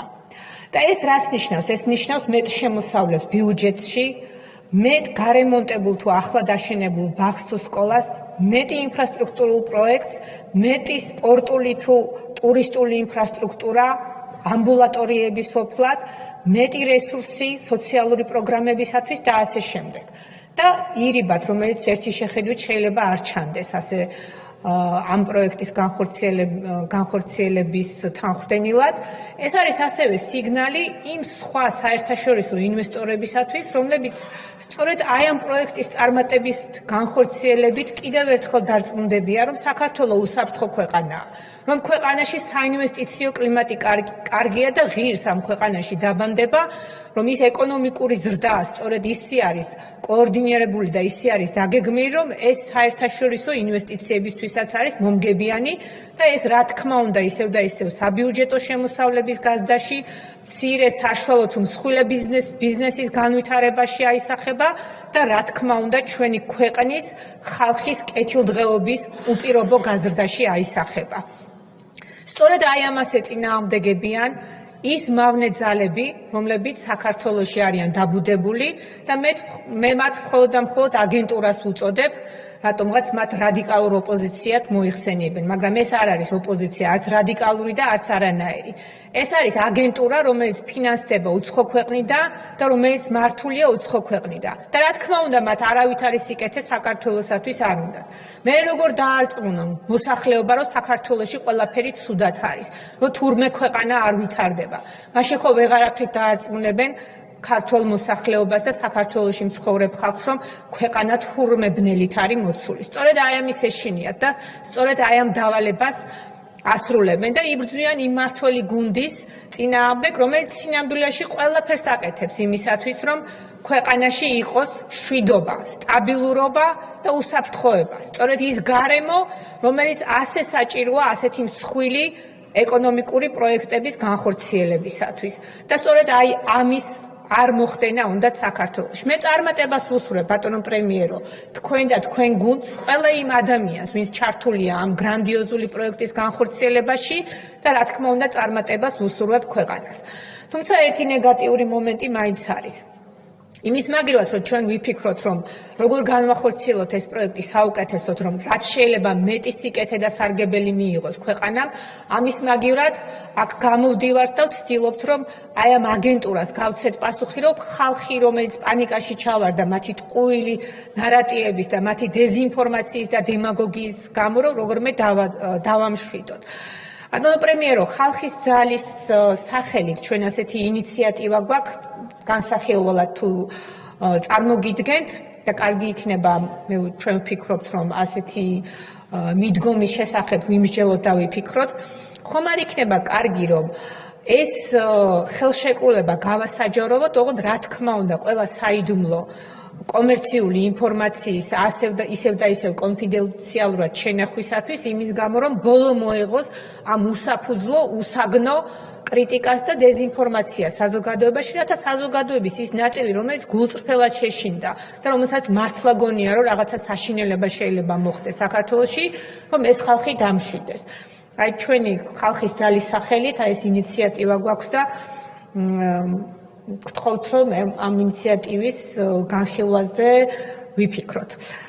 მადლობთ და ყველას წარმატებას ვუსურვებ ჩვენს ქვეყანაში, ჩვენს მთავრობას, ჩვენს მმართველ გუნდს და ჭეშმარიტ კონსტრუქციულ ოპოზიციას ქვეყნის საერთო საქმის კეთებისათვის. მადლობთ. მადლობთ. ფრაქცია საქართველოსთვის სახელით გიორგი შარაშიძე 5 წუთი ტრიბუნიდან.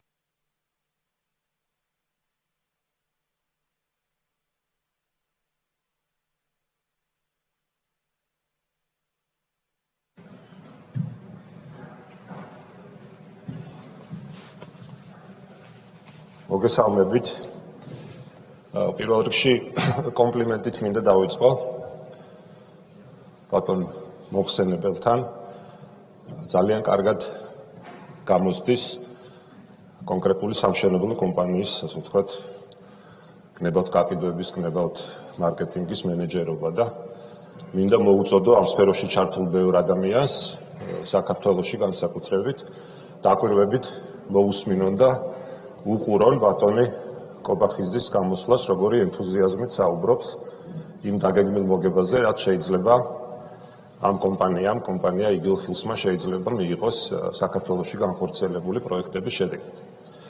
რაც შეეხება დანარჩენ საკითხებს და კითხვებს, რაც ჩვენ გვაქვს ამ ხელშეკრულებასთან დაკავშირებით და პირველ რიგში მის გაუმჭვირვალობასთან დაკავშირებით, რადგან მთავარი პრობლემა, რაც დღეს ხალხს აწუხებს, არის პირველ რიგში ის, რომ ბოლომდე არ ვიცით რეალურად რა ხდება და მინდა ჩამოთვალო ყველა ის საკითხი, რაზეც თქვენ არისაუბრეთ დღეს.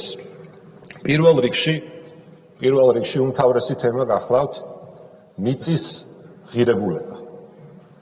თქვენ არ საუბრობთ კაპიტალში შეტანილი ქართული მიწის ღირებულებაზე. არ ამბობთ იმას, საერთოდ შეაფასა თუ არა ვინმემ ეს მიწა ქართულმა ავტორიტეტულმა, გნებავთ მით უფრო საერთაშორისო ავტორიტეტულმა აუდიტორულმა კომპანიამ, თუ ეს არ მოხდა, ესეც გითხარით, რატომ არ მოხდა? იმიტომ რომ ამ შემთხვევაში სრულიად გაუგებარია, საიდან მოვიდა 33.3% ამ ერთობლივ კომპანიაში და არა მაგალითად 32 ან გნებავთ 34. იმიტომ რომ მოგეხსენებათ აქციონერთა შორის აქციების ანუ წილების გადანაწილება ხდება იმ შეტანილი კაპიტალის პროპორციულად, რომელსაც აქციონერები ახდენენ ან ფულადი სახით, ან უძრავი ქონებისა და სხვა აქტივების სახით. სხვა შემთხვევაში ის კითხვები, რაც საზოგადოებას ლეგიტიმურად აქვს, ნამდვილად ლეგიტიმურია, იმიტომ რომ ჩვენ არ ვიცით, რამდენ ხანში სრულდება ეს პროექტი. თქვენ ვარაუდებზე საუბრობთ, როდესაც ამბობთ, რომ დაახლოებით 10 წელიწადში შეიძლება დასრულდეს და მივიღოთ აქედან გარკვეული მოგება და ციფრებიც დაასახელეთ. ჩემთვის ასევე გაუგებარია, როგორ შეიძლება მოგება აქციონერებს შორის, ანუ ამ შემთხვევაში იგულქილსა და საქართველოს მხარეს შორის განაწილდეს პროექტის დასრულებამდე. გნებავთ ბუღალტრულად და გნებავთ რეალურად. იმიტომ რომ მოგება არის იმის მოგება, როდესაც ესა თუ ის კომპანია აღებულ ვალდებულებებს ბოლომდე ასრულებს, ყველა ვალდებულებას ისტუმრებს, ყველა კრედიტორთან და დებიტორთან არის, ასე ვთქვათ, აქვს ვალდებულებებიც და კრედიტორული დავალიანებებიც გასტუმრებული და ამის შემდეგ ხდება მოგების განაწილება და თუ არ ვიცით ჩვენ როდის დადგება ეს მომენტი, როდესაც ამ მოგებას ქართული მხარე მიიღებს და რა თქმა უნდა სრულიად გაუგებარია, როგორ შეიძლება მოგება მივიღოთ, მაგრამ წელსვე მივიღებთ მაგალითად მოგებას, ან 2026 წელს უკვე მივიღებთ მოგებას. ეს ლეგიტიმური კითხვებია. მე გეტყვით რომ ვერ მივიღებთ ფიზიკურად, არა იმიტომ რომ არ გვინდა, არამედ იმიტომ რომ ვერ მივიღებთ. შეუძლებელია კიდევ ვიმეორებ, გნებავთ ბუღალტრულად და გნებავთ ფაქტობრივად ამ მოგების განაწილება პროექტის დასრულებამდე, ხას უსვა. ეხლა რაც შეეხება ზოგადად ძალიან დიდი დრო დაუთმეთ თქვენ, ასე ვთქვათ, პოლიტიკური პარტიების მხრიდან ამ პროექტის კრიტიკას. ეხლა ჩვენ სხვაზე ნამდვილად ვერ ვისაუბრებთ, მაგრამ მინდა იცოდეთ ჩვენი პოლიტიკური ძალის პოზიცია ზოგადად ინვესტიციებთან დაკავშირებით, რომ ჩვენ რა თქმა უნდა ყოველთვის ვიქნებით მომხრე ამ ქვეყანაში ინვესტიციების შემოსვლის. რაც მეტი ინვესტიცია შემოვა, მით უკეთესი და არასდროს არ ვიქნებით ქსენოფობიის მომხრე. არასდროს არ ვიქნებით ქსენოფობიის მომხრე, რადგან დღეს საქართველოში პრობლემა ის კი არ არის, რომ უცხო ქვეყნის მოქალაქეები საქართველოში უძრავ ქონებას, დინებს, სახლებს ყიდულობენ. პრობლემა სულ სხვა რამეა, რაზეც თქვენ არ გისაუბრიათ. პრობლემა არის ის, რომ თქვენი მმართველობის პირობებში ისტორიულად მაღალია სოციალურად დაუცველი ადამიანების რაოდენობა, რომელიც 700.000-ს აჭარბებს. თქვენი მმართველობის პირობებში საქართველოში სამწუხაროდ უფრო მეტი ადამიანი იღუპება, ვიდრე იბადება და გვაქვს უარყოფითი დემოგრაფიული ბალანსი.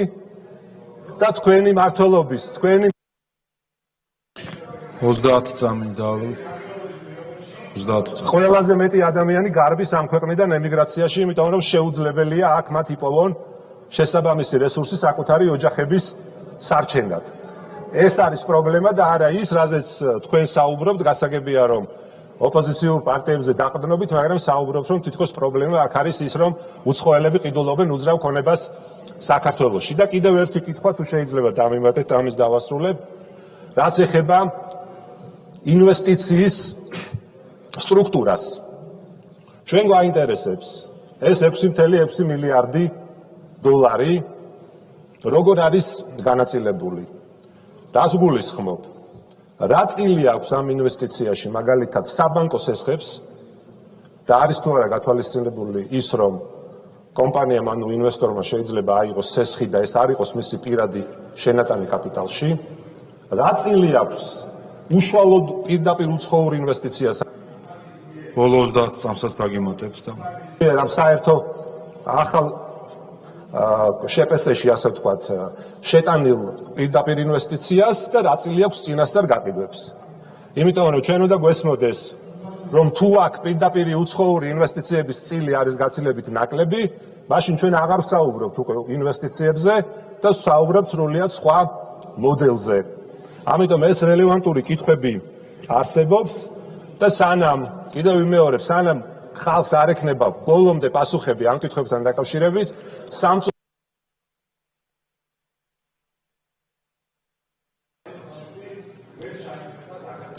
მადლობა. მადლობა.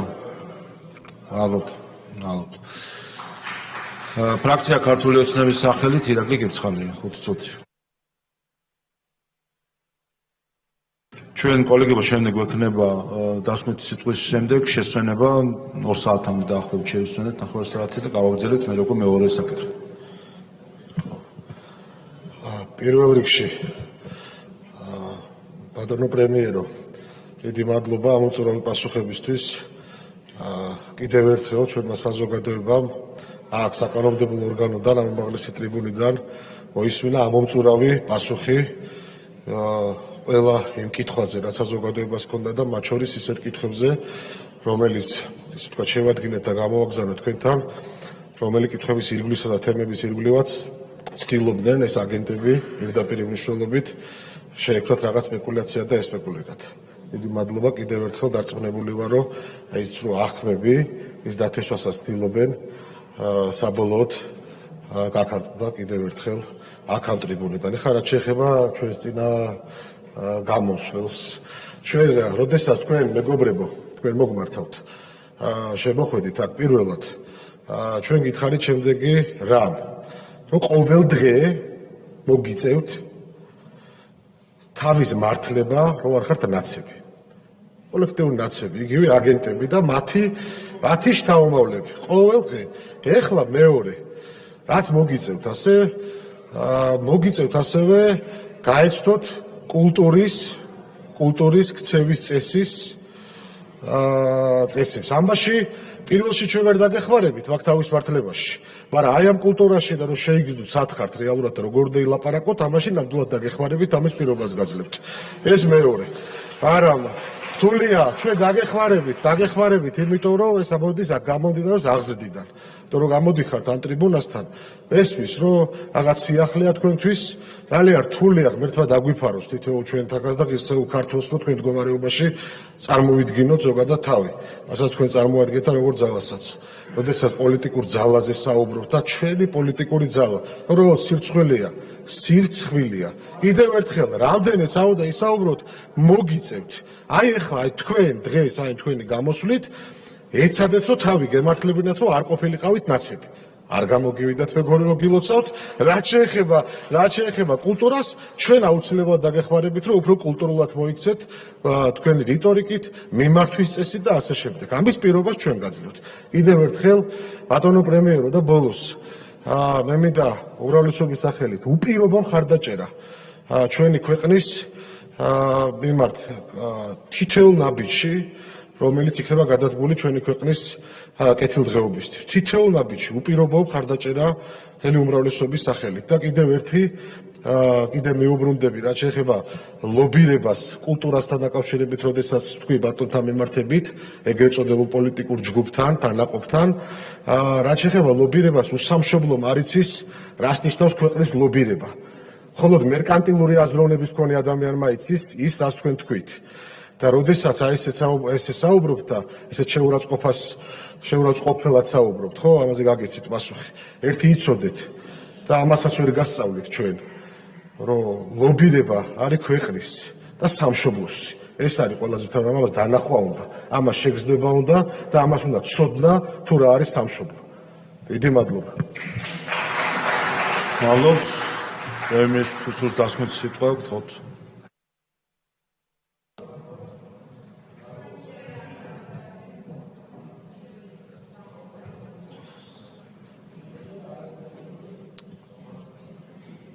მადლობა ყველა პარლამენტარს გამოსვლებისთვის. საინტერესო გამოსმენა. რაც შეეხება რამდენიმე კონკრეტულ საკითხს, რაზეც მინდა კომენტარი გავაკეთო. პირველი რაც შეეხება სხვადასხვა ტიპის საჯარო სივრცეების მოწყობას. პროექტი ითვალისწინებს სხვადასხვა ტიპის, როგორც კომერციული, ასევე არაკომერციული ტიპის ინფრასტრუქტურის განვითარებას, მათ შორის გამწვანებაზე უკვე ვისაუბრე, მათ შორის კრწანის სხეპარკის კეთილმოწყობაზე, რა თქმა უნდა, ეს ყველაფერი არის გათვალისწინებული. ასევე კომპანიას აქვს დაგეგმილი სხვადასხვა ტიპის სივრცეების, მათ შორის საგანმანათლებლო, სპორტული და სხვა ტიპის, მსგავსი ტიპის ინფრასტრუქტურის განვითარება. ეს პირდაპირ რაც არის კომპანიის ინტერესებში. მე ერთხელ კიდევ მინდა გავიმეორო, რაც თქვი არაერთხელ, ეს არ არის სტანდარტული დეველოპერული პროექტი. ჩვენ მიჩვეული ვართ, რომ როგორც წესი, დეველოპერული პროექტი ითვალისწინებს კორპუსის აშენებას და ბინების გაღებას. ეს არ არის ამ კონკრეტული კომპანიის მიდგომა, ემა არის და იგელჰელსის მიდგომა. ისინი განსხვავებულად უდგებიან ასეთი ტიპის პროექტებს, ისინი ავითარებენ მულტიფუნქციურ ინფრასტრუქტურას და განსაკუთრებულ ყურადღებას უთმობენ სივრცის კეთილმოწყობას. და სწორედ ეს განაპირობებს შესაბამისი პროექტების მაღალ ხარისხს და ამან განაპირობა იგივე დუბაის ცნობილი სასწაული. აქ არ იყო საუბარი მხოლოდ კორპუსების მშენებლობაზე, ბინების გაყიდვაზე, მთლიანობაში განვითარდა სრულიად ახალი სტანდარტის სივრცეები, უმაღლესი თანამედროვე სტანდარტის სივრცეები და მან შესძინა განსაკუთრებული მიმზიდველობა იმ სივრცეებს, რომლებიც განვითარდა სწორედ ამ კომპანიის მიერ სხვადასხვა ქალაქში. ამიტომ ასეთი სივრცეების მოწყობა, როგორც კომერციული, ასევე არაკომერციული დატვირთვის მქონე სივრცეების მოწყობა არის გათვალისწინებული ამ პროექტის ფარგლებში.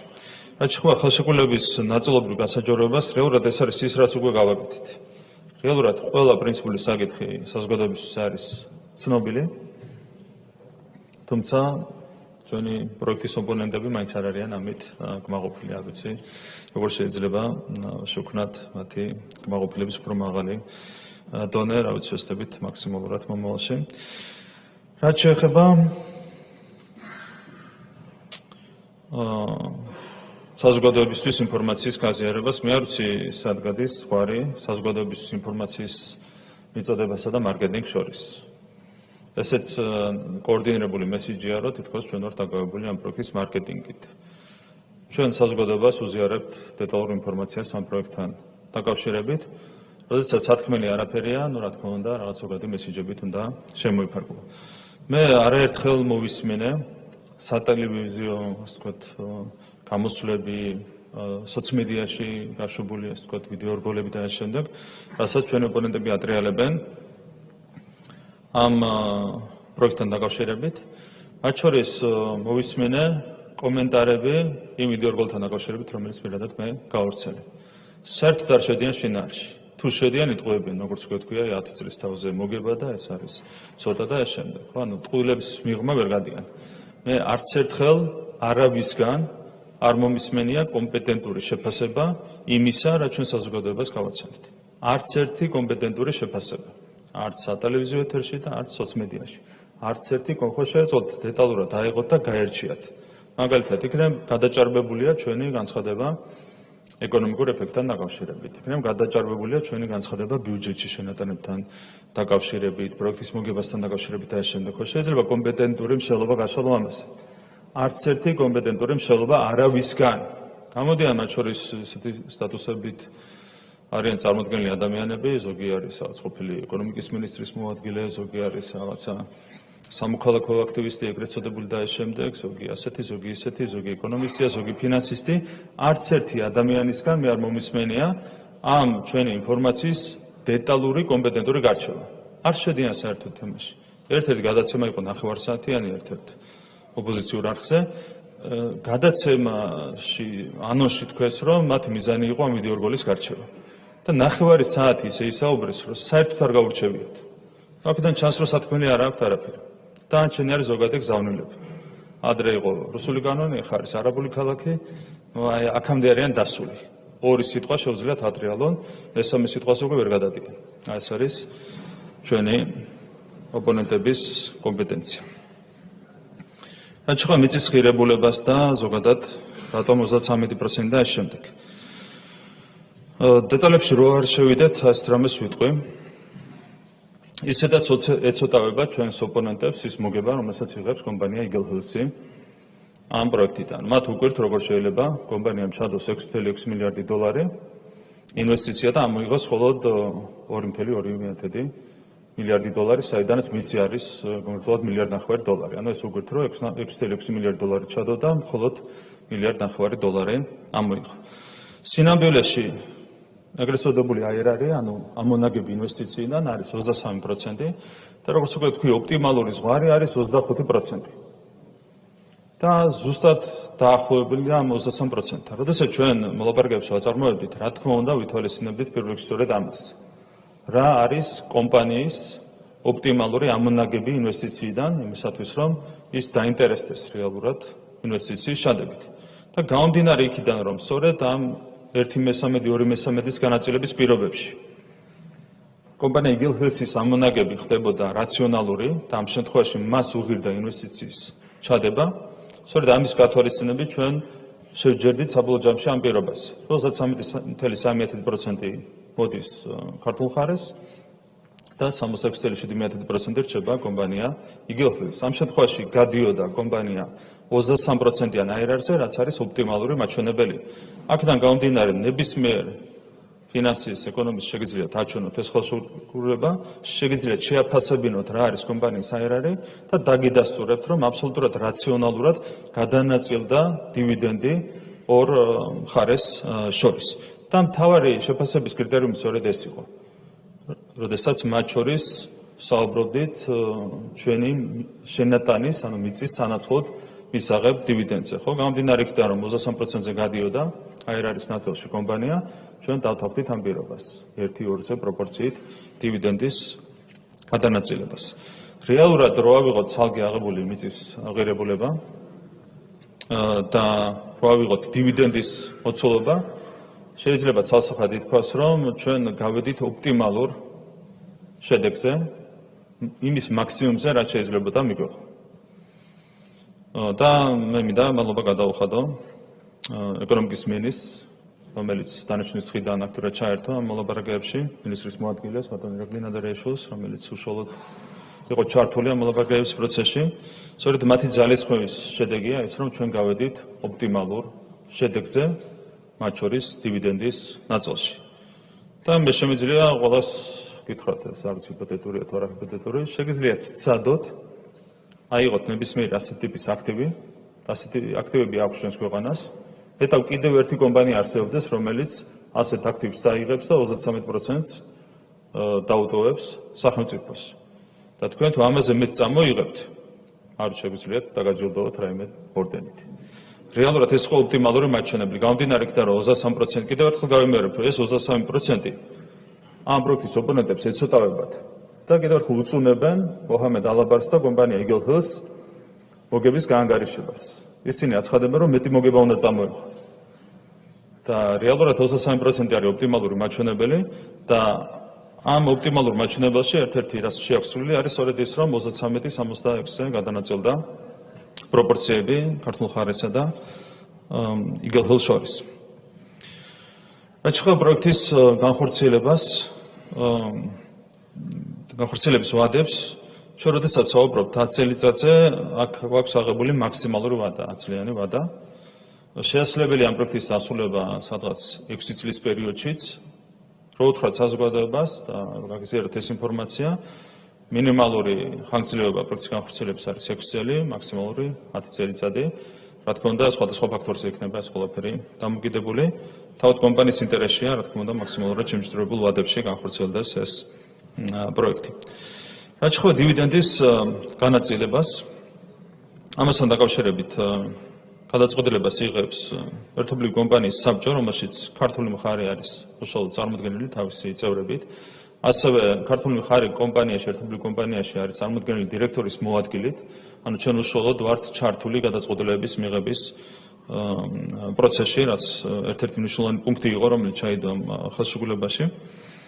და დივიდენდის გაცემას რაც შეეხება, რაც არის სტანდარტული პრაქტიკა, იმ პრაქტიკას გავყვებით ბუნებრივია და ერთობლივად მივიღებთ ამ გადაწყვეტილებას. რა თქმა უნდა, თვითონ დივიდენდი პირველივე წელს არ გაიცემა ხოლმე, შეიძლება არც მეორე წელს გაიცეს. აქ მინდა შეგახსენოთ, რომ დივიდენდი არის შედარებით მცირე ნაწილი იმ მოგებისა, რომელსაც პროექტიდან მიიღებს სახელმწიფო. ძირითად მოგებას იღებს, დიდ ნაწილს იღებს გადასახადების სახით. ანუ კიდევ ერთხელ მინდა შეგახსენოთ რიცხვები.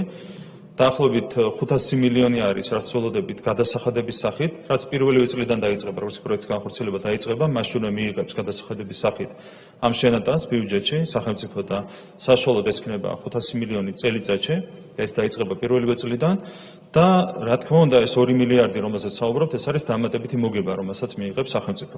და ბუნებრივია, კომპანია იგელჰელსთან ერთად მიიღებს გადაწყვეტილებას დივიდენდის განაწილების თაობაზე, მათ შორის ათვლის წერტილის თაობაზე. რა თქმა უნდა, ორივე მხარეს თანაბრად გვაინტერესებს, რაც შეიძლება ერთი რომ რაც შეიძლება მალე წამოიღო დივიდენდი და მეორე ისე არ წამოიღოთ ეს დივიდენდი, რომ პროექტს მივაყენოთ რაიმე ზიანი, ხო? ბუნებრივია, რაციონალური გადაწყვეტილება იქნება მიღებული ორივე მხარის ჩართულობით. რაც შეეხება ეს თქვენი გადახვევა იყო, რაც შეეხება სოციალურად დაუცველთა რაოდენობას. რეალურად სიღარიბის მაჩვენებელი გასული 4 წლის განმავლობაში საქართველოში განახევდა, იყო 20%-ზე მეტი, 21.3 თუ არ ვცდები, სიღარიბის მაჩვენებელი და შარშანდელი მონაცემებით ჩამოსულია ეს მაჩვენებელი 9.4%-მდე და ეს არის ეკონომიკური ზრდის შედეგი. მე მინდა შეგახსენოთ, რომ 2020 წლის ბოლოს ჩვენი ეკონომიკა იყო დაახლოებით $4,300 და დღეს არის გასული დაახლოებით $9,200-მდე ერთ სულ მოსახლეზე და პირველად ისტორიაში გადასდება $10,000-ს. ანუ ეკონომიკა გაიზარდა დოლარში ორჯერ და მეტად, ლარშიც ჰქონდა სწრაფი ზრდა და ამან გამოიწვია, რა თქმა უნდა, სიღარიბის მაჩვენებლის შემცირება კიდევ ერთხელ 20%-ზე მეტიდან ჩამოვიდა 9.4%-მდე. და პირველად ხდება ისე, რომ სოციალურ დახმარებას იღებს იმაზე მეტი ადამიანი, ვიდრე არის სიღარიბის გვარს მიყოლ მცხოვრებ ადამიანთა რაოდენობა. ანუ ღარიბებზე მეტი იღებს სოციალურ დახმარებას, პირველად ხდება ეს საქართველოს ისტორიაში 90-იანი წლებიდან მოყოლებული. რა თქმა უნდა, ეს მაჩვენებელი არის გადასახედი. გამომდინარე იქიდან, რომ ერთგვარი მორატორიუმი იყო გამოცხადებული 2020 წლიდან. მოგეხსენებათ, რომ კოვიდის დროს ობიექტური მიზეზების გამო, გარე ფაქტორების გამო გაიზარდა სოციალურად დაუცველთა რაოდენობა მკვეთრად.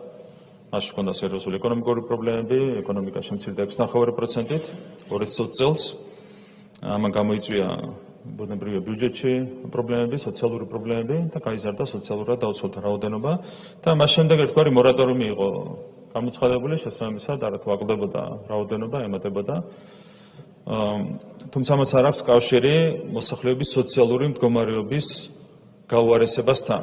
კიდევ ერთხელ გამიმეორებთ, რომ სიღარიბის მაჩვენებელი 21.3%-დან შემცირდა 9.4%-მდე. რაც შეეხება დემოგრაფიას, დემოგრაფია არის ჩვენი ქვეყნისთვის ერთ-ერთი უმთავრესი გამოწვევა. ეს ეხება როგორც მიგრაციულ სალდოს. შარშან ქონდა პირველი წელი გასული წლების განმავლობაში, როდესაც საქართველოში შემოსული საქართველოს მოქალაქეების რაოდენობამ გადააჭარბა გასული მოქალაქეების რაოდენობას. ყველა სხვა წლის განმავლობაში ქონდა დიდი მინუსი. და ასევე დაავადება გარდაცვალების თანაფარდობა, აქაც გვაქვს სერიოზული პრობლემები.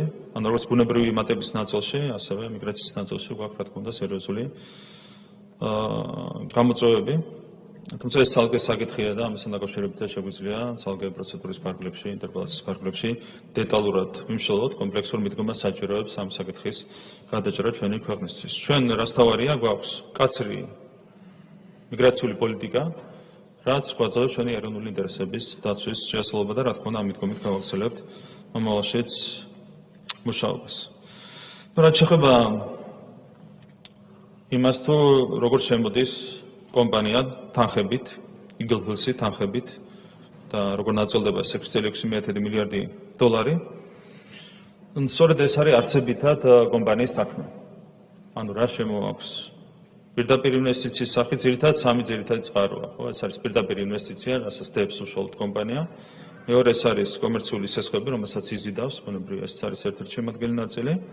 და ეს არის ეგრეთ წოდებული პრესეილები, წინასწარი გაყიდვები, აქედანაც შემოდის თანხები. ხო, სამი ძირითადი წყაროა, საიდანაც ხდება 6.6 მილიარდი დოლარის აკუმულირება, თუმცა ეს არის არსებითად კომპანიის საქმე. ჩვენთვის თავარი რა არის? დივიდენდი არის დათვლილი, ჩვენი წილი არის 33.3%, ვიცით რომ ველოდებით 2 მილიარდი ლარის მოგებას ამ ყველაფრიდან, ვიცით რამდენი ველოდებით გადასახადების სახით და ეს ქმნის თლიანად ამ პროექტის ეკონომიკას. და შეგეძლიათ გადაახედოთ ნებისმიერ ადამიანს, ეკონომის, ფინანსის, შეუძლია ნახოს ამ პროექტის ეკონომიკა და ძალიან მარტივად შეუძლია განსაჯოს, რამდენად არის სათანადოდ წამოღებული მოგება სახელმწიფოს მხარეს ამ პროექტიდან. ეს შემიძლია მოგცეთ პირობა, რომ მაქსიმუმი წამოვიღეთ, ისი წამოღება ჩვენ შეგვეძლო დივიდენდის სახით თუ ნებისმიერი სხვა მოგების სახით. აქედან გამომდინარე ყველაფერი არის ცხადიდან ნათელი. სახელმწიფომ მაქსიმუმის წამოღება შეძლო, კიდევ ერთხელ მადლობას გადავხდი ეკონომიკის სამინისტროს გუნდს, სამინისტროს ხელმძღვანელობას ამ შედეგისთვის. დანარჩენი რაც გვესმის არის ხოლმე კიდევ ერთხელ ვიტყვი სპეკულაციები სამწუხაროდ და ამასთან დაკავშირებით მინდა გავიხსენო ის რაც თქვა კომპანია გელფექსის დამფუძნებელმა, როდესაც ჰქონდა საუბარი ამ თემებთან დაკავშირებით. ასეთივე კამპანია წამოიწყეს სერბეთში პოლიტიკურმა ოპონენტებმა ემარის პროექტის წინააღმდეგ და ეს ყველაფერი დასრულდა იმით, რომ ამ ოპონენტებმა შეიძინეს ბინები ემარის მიერ განხორციელებულ პროექტში. მე მინდა უსურვო ყველა პროექტის ოპონენტს, რომ შეიძინოს ბინები ამ პროექტში და ეს ყველაფერი შეუძლიათ გააკეთონ საბაზრო ფასების შესაბამისად. დიდი მადლობა ყურადღებისთვის. მადლობა. კოლეგებო, ახლა გთავაზობთ, ჩვენ 3:30-მდე შევისვენოთ და 3:30-ზე განვახლოთ უკვე განათლების რეფორმის საკითხებზე ინტერპელაციით. ასევე ბარემ დავაკორექტიროთ დრო, რომ შესვენების გარეშე გავაგრძელოთ შემდეგ მუშაობა, გთხოვთ მხარდაჭერას. გმადლობთ. 3:30-მდე შესვენება.